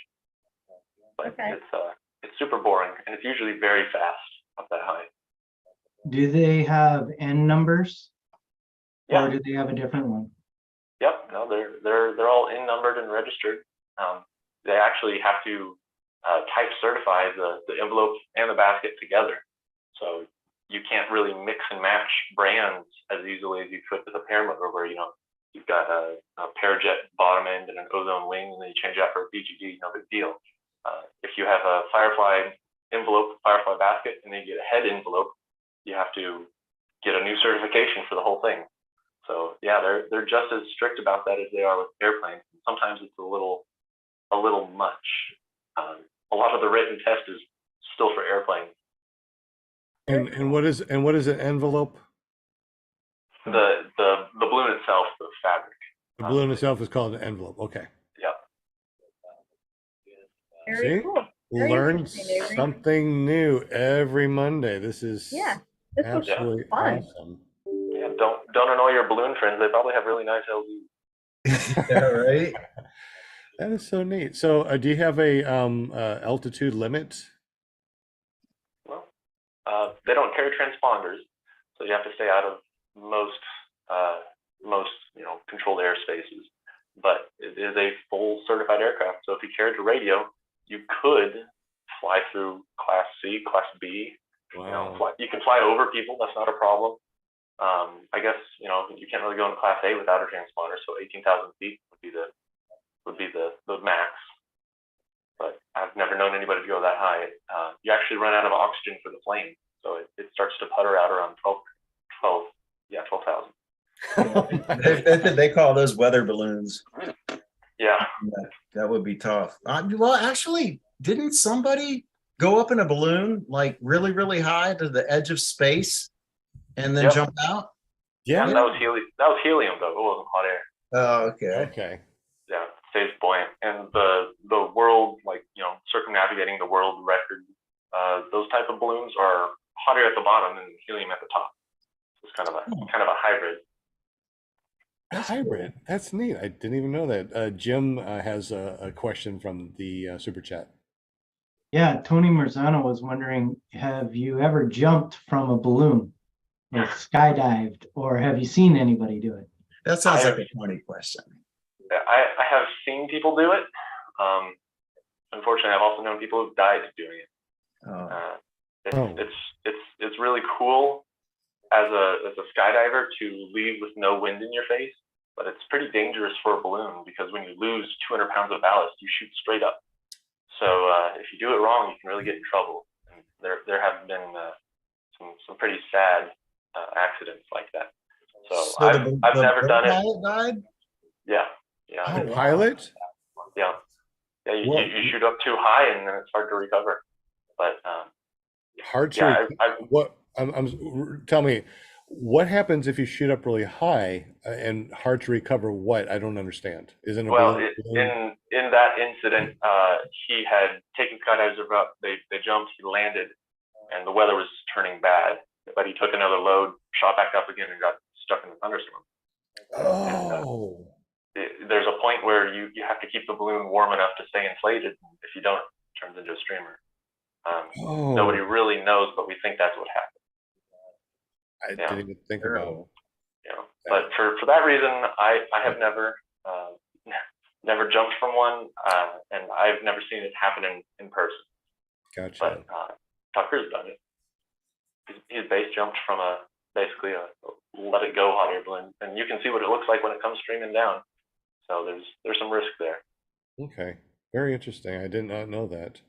Yeah, that's been like so.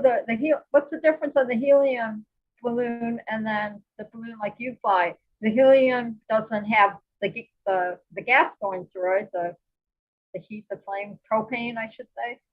Yeah, well, helium balloons can go higher because they stay just as buoyant. It doesn't really matter as they go up in altitude.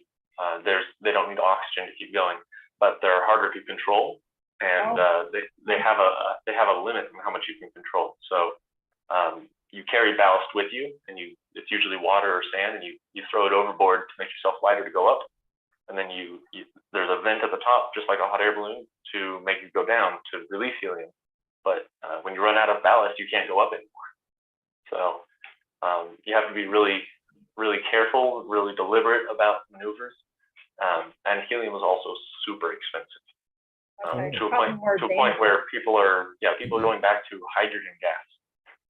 So it's so expensive they're willing to risk the exploding. Like wasn't that the Hindenburg? Yep. Oh, right. Good history. Yeah, if you do it right, and you keep everything grounded before you land, it's safe, but it's definitely riskier. So you said that there's a hybrid balloon that is helium and hot air. That sounds really interesting. Yeah, they're called de Rosier balloons. The guy who invented them is like back in the 1700s. His name was Francois Pilatre de Rosier. And he did hot air on the bottom, hydrogen on the top, and he was also the first airborne fatality for that reason. Yeah, but that style of balloon is very efficient for long distances. The hot air at the bottom for controllability, and the nowadays helium at the top for extended flight. Yeah, so all of those weird looking ones that go around the world, they're all that design. Now, most people think that the Wright brothers were the first people that have flown. However, that's not true because humans have flown in balloons for a long, long time. Do you know how long they've been flying for? Yep, 1783. We actually just passed the anniversary. It was in September. Two Frenchmen. It was the Marquis de Anderlecht and Jean-Francois Pilatre de Rosier. They were the first people to fly. They bugged the King of France to let them do it instead of some prisoners. It's kind of weird, but nobody knew if there was air, 20 feet above ground. Nobody's ever flown, so they were prepared to die. The first balloon, actually, they sent off a chicken, a pig, and a sheep, I think, just to see if there was air up there. And there was, and so they flew. The guy who's really in charge, his last name was Pilatre, and a lot of people think that's where the word pilot comes from. Interesting. Yeah, there you go. Learn something else. I learned so much. And the cool thing is I'll re-listen to this again as I'm recording, as I'm setting up the audio for PPG Grandpa's Paramotor podcast, because not only do we do the audio here, but Jim in Canada, he uploads on his site, and then we take the audio and re-edit it and put it on podcast, audio podcast. So any of your favorite podcasting apps, just search for PPG Grandpa's Paramotor podcast, and this pops up. Matter of fact, it's on Audible, it's on Amazon, it's on Spotify, anything that you can listen to podcast, we are out there, and we get about 5,000 plus downloads on the audio part every month. So you're good. You're gonna be well known. Wow. A lot of people learning about balloons today. Then. Yeah, they're gonna be learning about Avery Express. Yeah. And your small little paramotors that you could be I know, importing they're so cute. and selling. I mean, you could be making some bucks. You might have to think about that one. Yeah. If I had to do it again, now that I know what I know, I'd recommend everybody looks up BLE Paramotor Thailand. It's a Facebook page, I guess. There's a guy in Thailand. That's where I got my exhaust from. Mm-hmm. He makes a much nicer looking kit with swing arms for less. Oh. Cheaper and I think better. I'll have to get one. When I do, you'll see a video on that. Okay, so if we need to get up with you, how do we get up with you? What's your Gmail? OpenGauge@gmail. That's OpenGauge@gmail. So we'll be able to get up with you at OpenGauge@gmail.com. Yep. I try to check every day. There was one more question in the chat from Para Ninja. He wanted to know the average cost to run the gas in the balloons for an hour. Oh yeah. Ooh, that depends on a lot on the temperature outside. So you have to have a difference in temperature to make lift. So the cooler it is, the more efficient it is because you don't have to get the inside as hot. Gotcha. I'm not sure what propane is selling for a gallon these days, but we fly with 35 gallons, and an hour flight usually takes about 20 gallons. So whatever that is times your propane cost per gallon. I want to say it's somewhere in the $4 or $5 a gallon range, something like that. Plus the fuel for the chase vehicle. So $4 a gallon and 20 gallons. What do you say? 20 gallons? Yeah, 20 gallons usually, and it's more if you have to fly longer, or you're carrying more people, or it's hotter outside. So up and down. That's expensive, man. I mean, that's expensive. Yeah, we like to land with enough fuel to take off again. That's a lot of fuel. It is, and just like you said, your chase vehicles, you can't forget about how much it costs to run a chase vehicle. Yep, they're usually full-size trucks or SUVs with V8s. They're usually towing a trailer, so they're not great on gas either. No, Yeah. I would say on an average flight type of thing, about how far do you fly? I mean, you go up for a little bit, you come down. I mean, how far would you go on about an hour? I know it's totally different when it comes to, wind and stuff like that. But, in your experience, when you go up for an hour, about how far is that? Yeah, I will give you a range. Okay. One of my videos, the introduction to balloons and what you should and shouldn't do around them on a paramotor. We flew a whopping 1,000 feet in 45 minutes. We went up, went down, and when we came back down, it was almost 180 degrees back to where we took off from. Yeah, interesting. And also just this weekend, we flew at a balloon rally in Statesville near me, and flew almost 20 miles in an hour because the winds up top are doing almost 25. So you hop up into that and you're gone. Generally, I'd say somewhere in the 7 to 10 mile range, but Okay. there's your maximums and minimums. Okay, that's really interesting. So when you take a balloon ride, it is strictly just to look out, see the beautiful land, watch the sun or the sunset or whatever. Yeah, there we go. What's your day? Is it only daytime that you can go fly, or what's your Well, what's the level on that? you can get instrument certified on a hot air balloon. Okay. So we have 3 instruments. It's temperature, altimeter, and variometer for rate of climb. If you're certified for it and you've got the requisite lights, which is like a really long string, I think they're like 50 feet long with 4 or 5 different lights in different colors streaming down the side of them, then you can fly when it's dark. That is so cool. Yeah, it's not popular to do in the afternoon because you'd be landing in pitch black. Right. It's possible to do. But a lot of people take off when it's still dark before sunrise. And then when the sun comes up, they land. It's called dawn patrol. So you can actually go up there and see a beautiful sunrise. Yeah. Yeah, That actually, is you'd be higher up than everybody, so you can sit there and watch the sunrise. So you can Or see the anybody else sunrise on the before ground. everybody else. Yeah. That is awesome. That is awesome. How many people on the panel ever been in a hot air balloon? And anybody in the super chat, have you guys been in a hot air balloon? And what do you think of it? I have not, but I would love to. So Avery, I'm going to have to come in and see you in North Carolina and go. Yeah. Make the short drive. Yeah, really short drive. Yeah. Only 12 hours or so. Actually, I think it's more than that. I think it's like 18. I haven't been on a hot air balloon, but the other day I got up before the sun was completely up, and it was really cool watching the tops of the trees as the sun came up, and then the trees would start to glow, and you could see them all the way from the west. They all slowly started to glow as it came up, and it was incredible, especially this time of year with the fall colors and everything. Oh yeah, and this is the popular time for hot air balloons too, for the same reason, fall colors.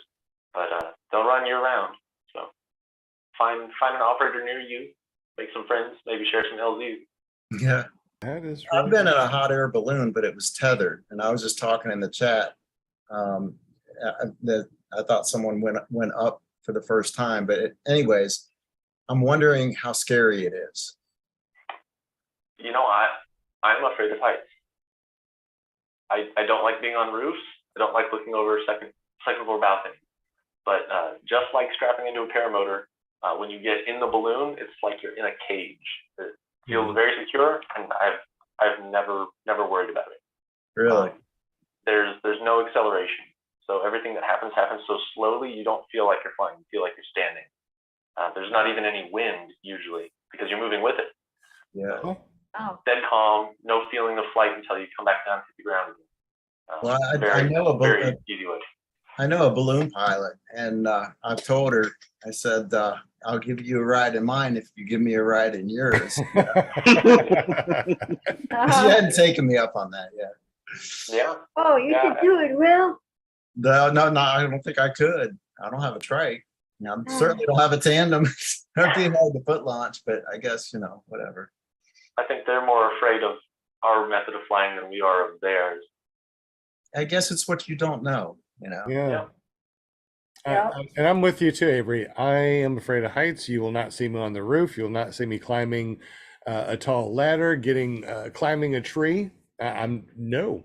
But a paramotor, I been up to a mile and I look down and it's just absolutely wonderful. I have no fear. I even lean really forward at a mile up so I can look down. All I see is my feet dangling. I feel very, very secure. I mean, you can't fall out of a paramotor. So I understand going up in a hot air balloon, you can do that even when you're afraid of heights. You can paramotor when you're afraid of heights. And the lines that attach to the balloon, they go to a 3-inch steel ring at the very top and a 4-inch steel plate at the very bottom. They just wrap all the way around.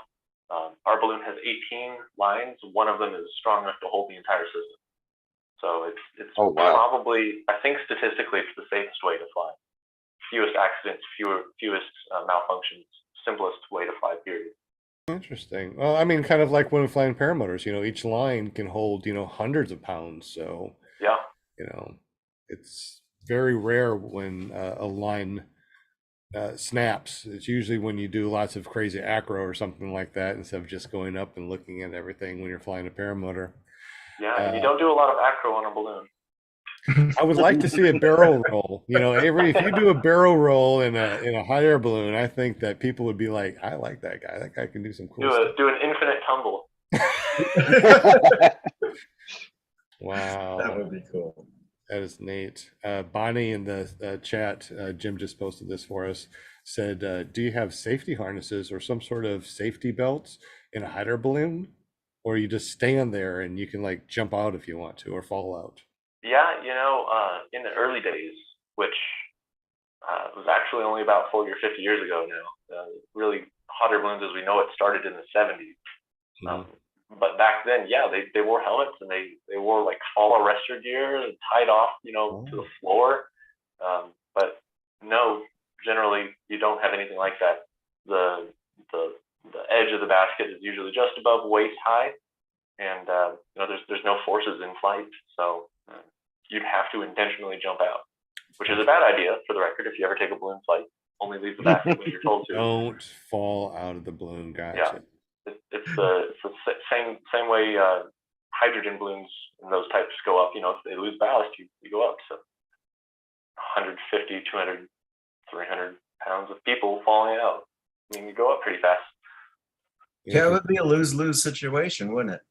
Yeah, definitely would. Even on the ground, once you land, you don't immediately jump back out because you're holding that thing down.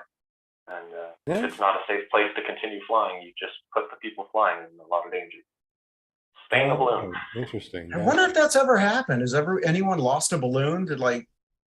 It just... Yeah, Really? I have heard of one guy who landed rough and his passenger got out, and then I think the pilot, as he was scooting along, fell out one way or the other, and the balloon basically just went off. Came down in a tree. There's no weight on it. What's it gonna do? Just follow the laws of physics. Remote control, bring that thing down, right? Yeah.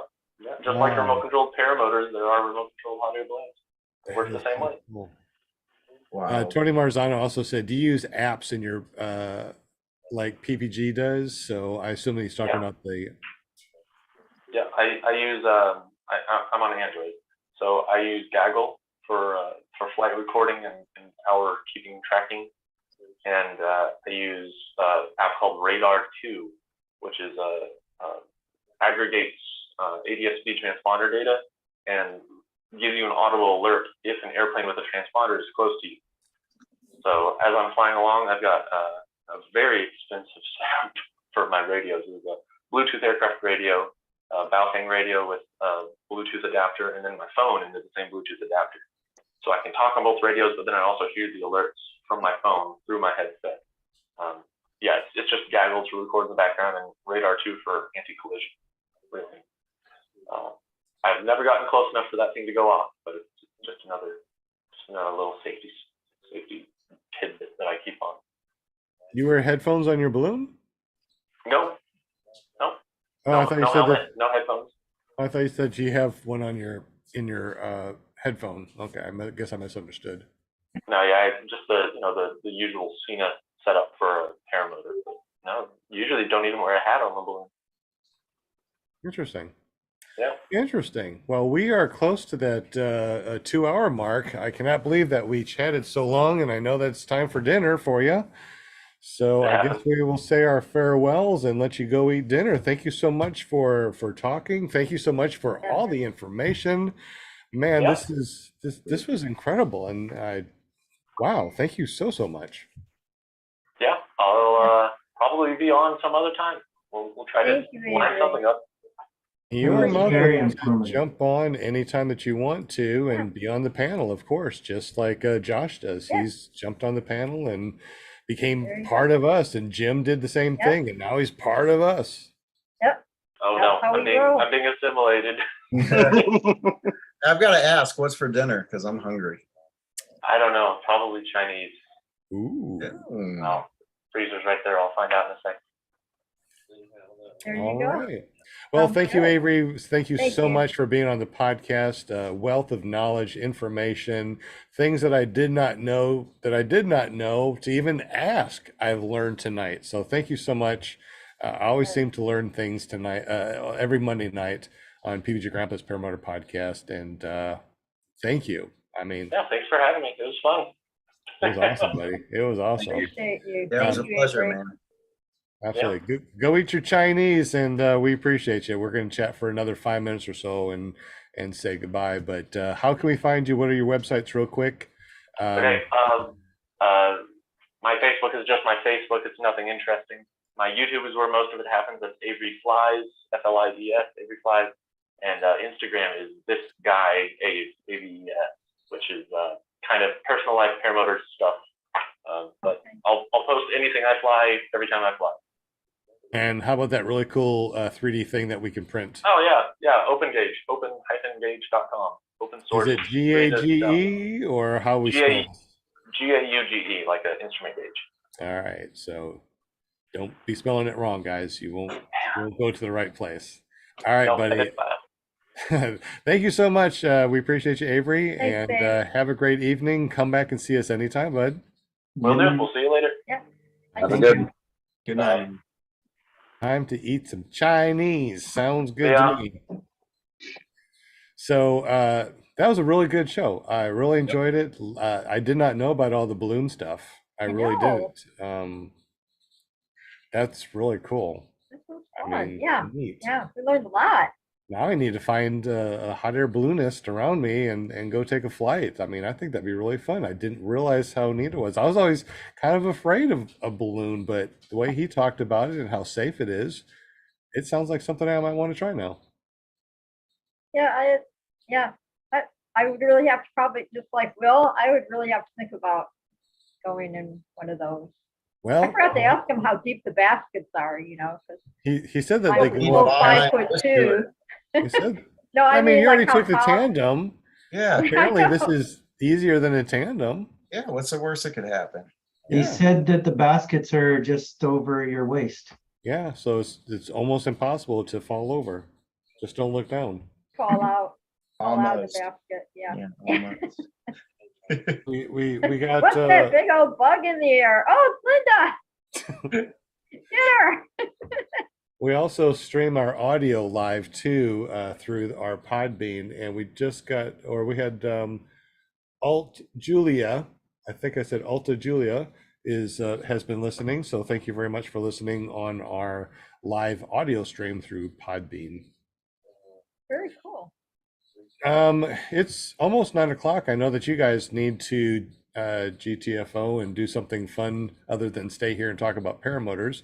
So let's go ahead and say goodbye to everybody. We'll start with Joshua Marsh, PPG. He's really did a great job tonight. He's the one that finds all the cool video stuff and plays it while we are doing the interview. So Josh, thanks so much, buddy. No problem. Yes. You got any videos posted on your YouTube? No, I just done last one. I don't even remember what I posted on my last one. Oh yeah, got a new lot set up that my wife got me for her anniversary last week. Woohoo! That's awesome. Nice. Played with a guy that just got his Warp 17 in, so I'll be posting that up here pretty soon. Well, how do we find your YouTube? Joshua Marsh PPG, same as my name on here. All right, I'll definitely have to go there. You might want to remind me and post that link in our guest chat. That way I can post it here so people can see it in after the fact. So Joshua Marsh, PPG, does the YouTube videos. How many flights you got? I think I'm up 35 or 36 now. Woo, man, you're rocking and rolling, bud. Oh yeah, I'm trying. Before you know it, you'll be in the hundreds like Jim. Hey, I'm working that way. I'm hoping to have it by spring, summer. I'm sure you will. There you go. You can do it. You can do it, Josh. Thank you so much for all your help. I know you burn a lot of bandwidth doing that over on your side. So thank you for doing that. And thank you for having that awesome business account where you have all that awesome internet at your home. I'll try. I know I pay the big bucks too to make sure I have good streaming over here. Will Fly has been doing a really good job. He helps us out with the spinny wheel of Winnie Things, which is a lot of work in the background. I can't even imagine what he does. He talks to people. I mean, he basically runs a super chat. Yeah. He helps us out a lot for things that you don't even see here behind the scenes. He makes the logos for our shows. I mean, he just does a lot of stuff for us. And I just want to say thank you, Will, for everything that you do that people see and all the things that you do for people that they don't see what you do. So thank you very much, bud. Yeah. You're welcome. Very welcome. Enjoy it. Tell us a little bit about your YouTube videos, what you got going on, and how to get up with you. Yeah, you can check me out on YouTube. Just search for Will Fly or go to willflyppg.com. And it's some corny humor, but I try to make it somewhat educational at the same time and share my experience on the paramotor journey. And it is a journey. I mean, just tonight I've learned something new, so I never want to get to the point where I feel like I know everything about paramotors. So, and I won't. I think it's impossible. I think that you're always a student of, flight. I mean, there's always something to learn. Yep, absolutely. But hey, we got a show tomorrow night too, by the way. Yeah. Tuesday night it's Paramotor Hangouts now with Shane and Mark and myself. Tomorrow night's going to be a little bit different. It's going to be a special show. We're going to have a plethora of guests on our show. Wow. So it's going to be kind of an open forum, kind of just chit chat back and forth. So yeah, join us 8 p.m. tomorrow. PPG. It's called what now? Paramotor what? Paramotor Hangout. Okay. Yeah. All right, I'll look for it. Paramotor Hangout. Okay. And we also got another one on Wednesday from Paramotor Jade, Flying Flamingo Jade. She does a podcast. It started off all women, including astronauts. I mean, amazing podcast over at paramotorgirl.com. But I think that she's allowing some guys to be on the show. So it's a very interesting show. Make sure you go over to paramotorgirl.com. It forwards over to her YouTube page.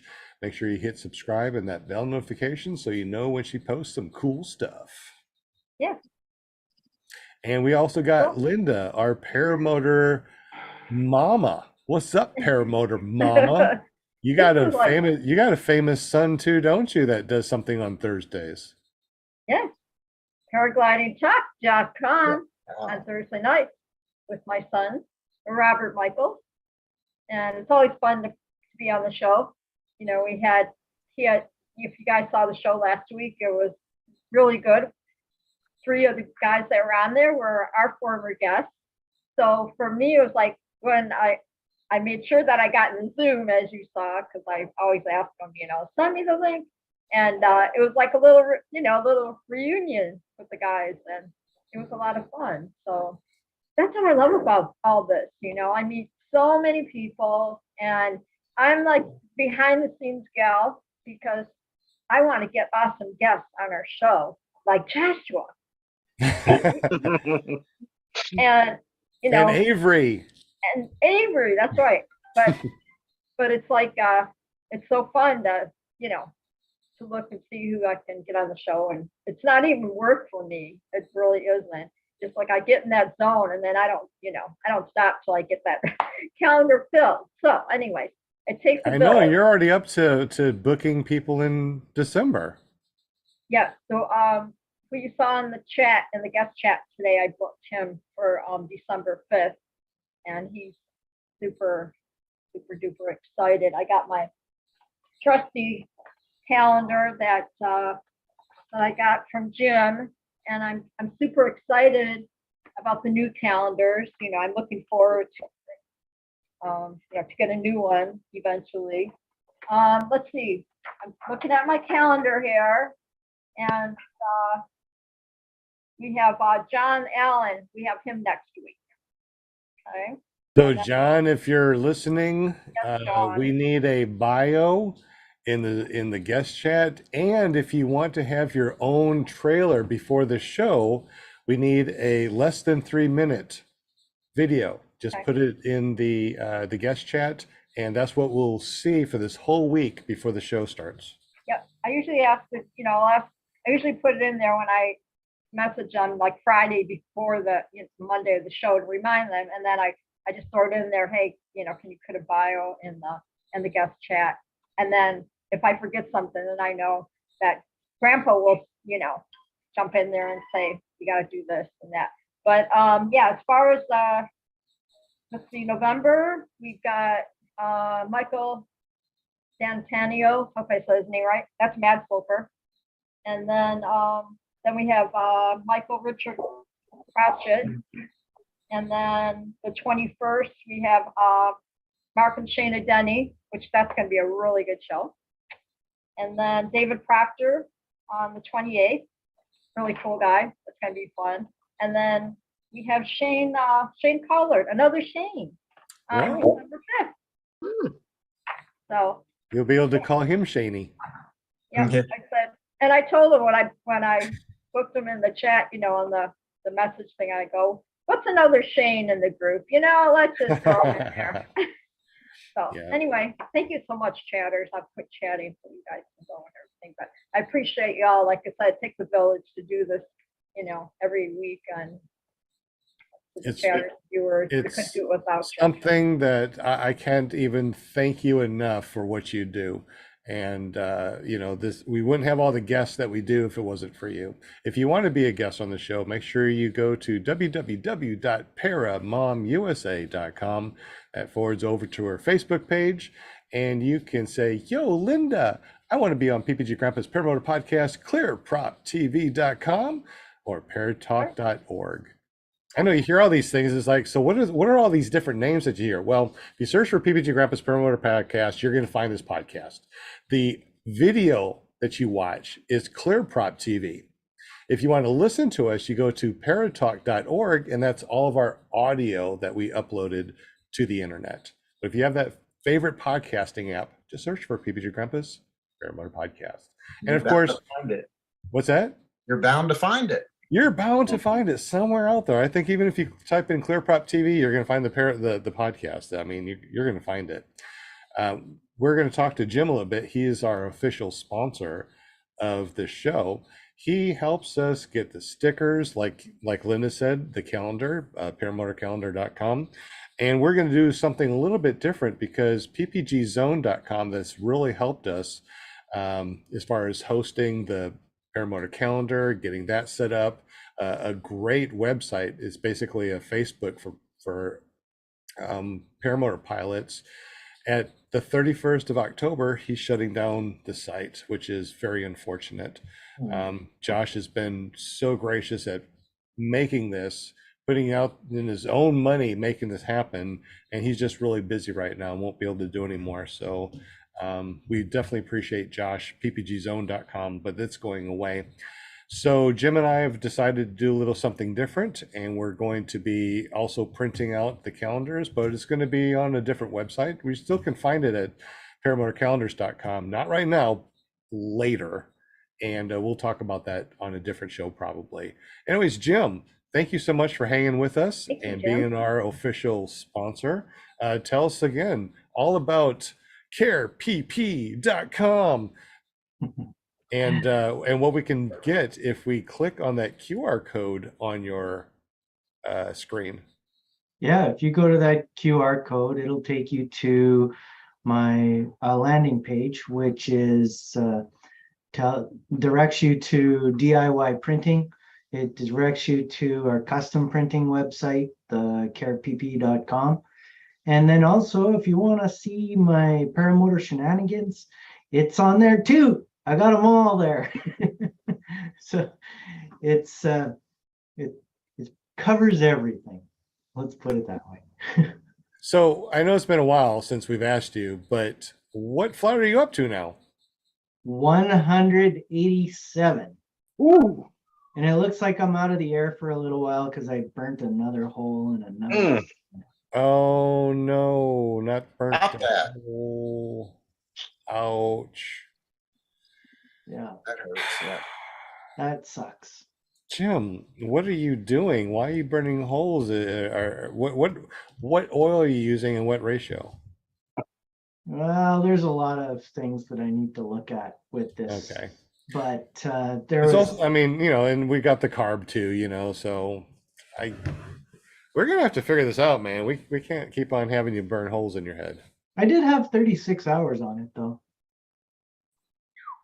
since the last time. So I got some flight time, but really what was happening was there was a little bit of a bog at the low end when I pulled the throttle. And so I leaned it out a little bit, and I think I leaned it out too much. Gotcha.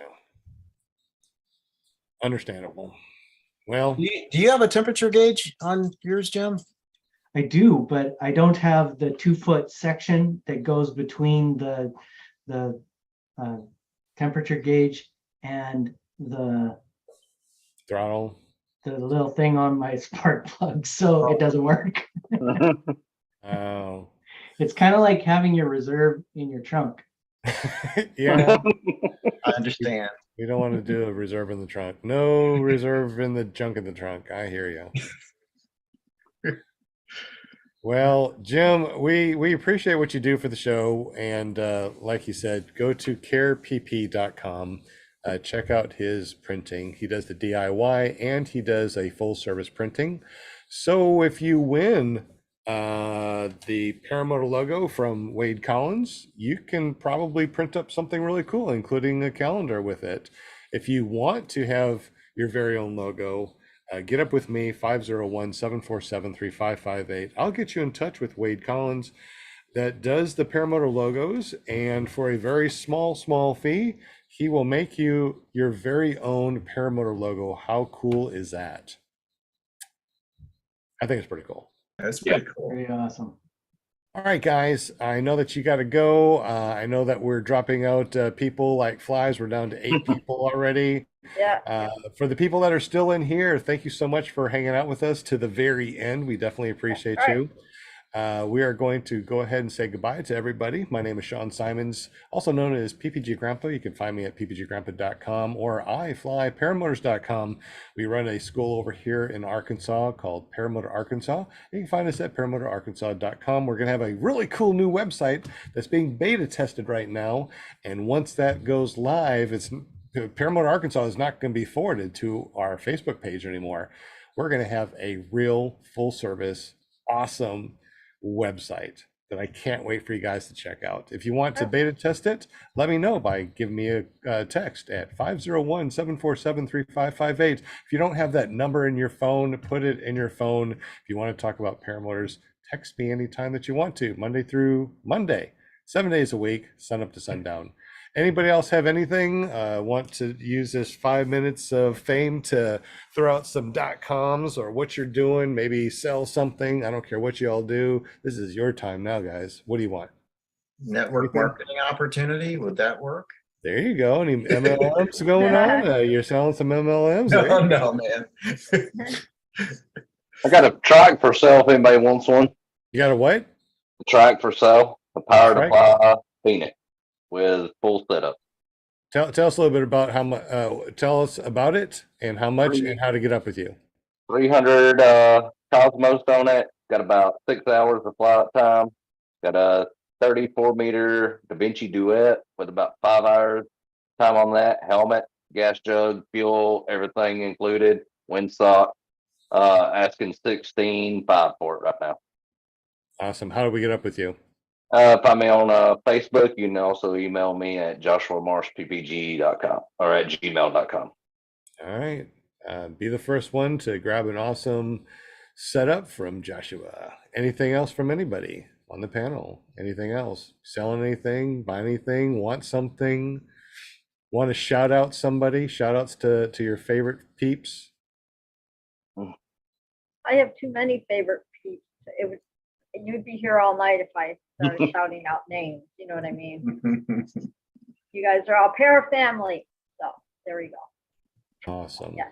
Yeah. All right, guys. You guys don't go nowhere. We're going to say goodbye to everybody. We're going to go offline and we'll chat for just a couple of minutes in case there's something that y'all want to talk to me about or talk about. Not live. All right, guys. Have a great evening. And don't forget tomorrow, ppgshane.com. You have what is it? It's a Paramotor Hangout. Paramotor Hangout. That's Paramotor it. Hangout. PM There we go. Eastern tomorrow night. Awesome. And then we have Wednesday, we got paramotorgirl.com, which is Flying Flamingo Jade. And then Thursdays, we got what? Paraglidingchalk.com. There you go. Be there or be a square. All right, you guys have a great evening. Once again, thank you so much. Thank you to our amazing guest, Avery. And I think we're going to start calling them Avery Express. It's It's set, dude. You're Avery Express now. There's just no way about it. You're Avery Express. Have a great evening, y'all, and we'll catch you next time. Night. So we are going to say goodbye to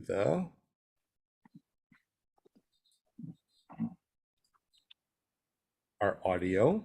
That's what people get to listen to when they go to PPG Grandpa's Paramotor Podcast. And now we're going to say goodbye to our live stream. Stop live stream. Peace out, y'all. Is that like west side, east side, north side, paramotor side? I don't know. Something.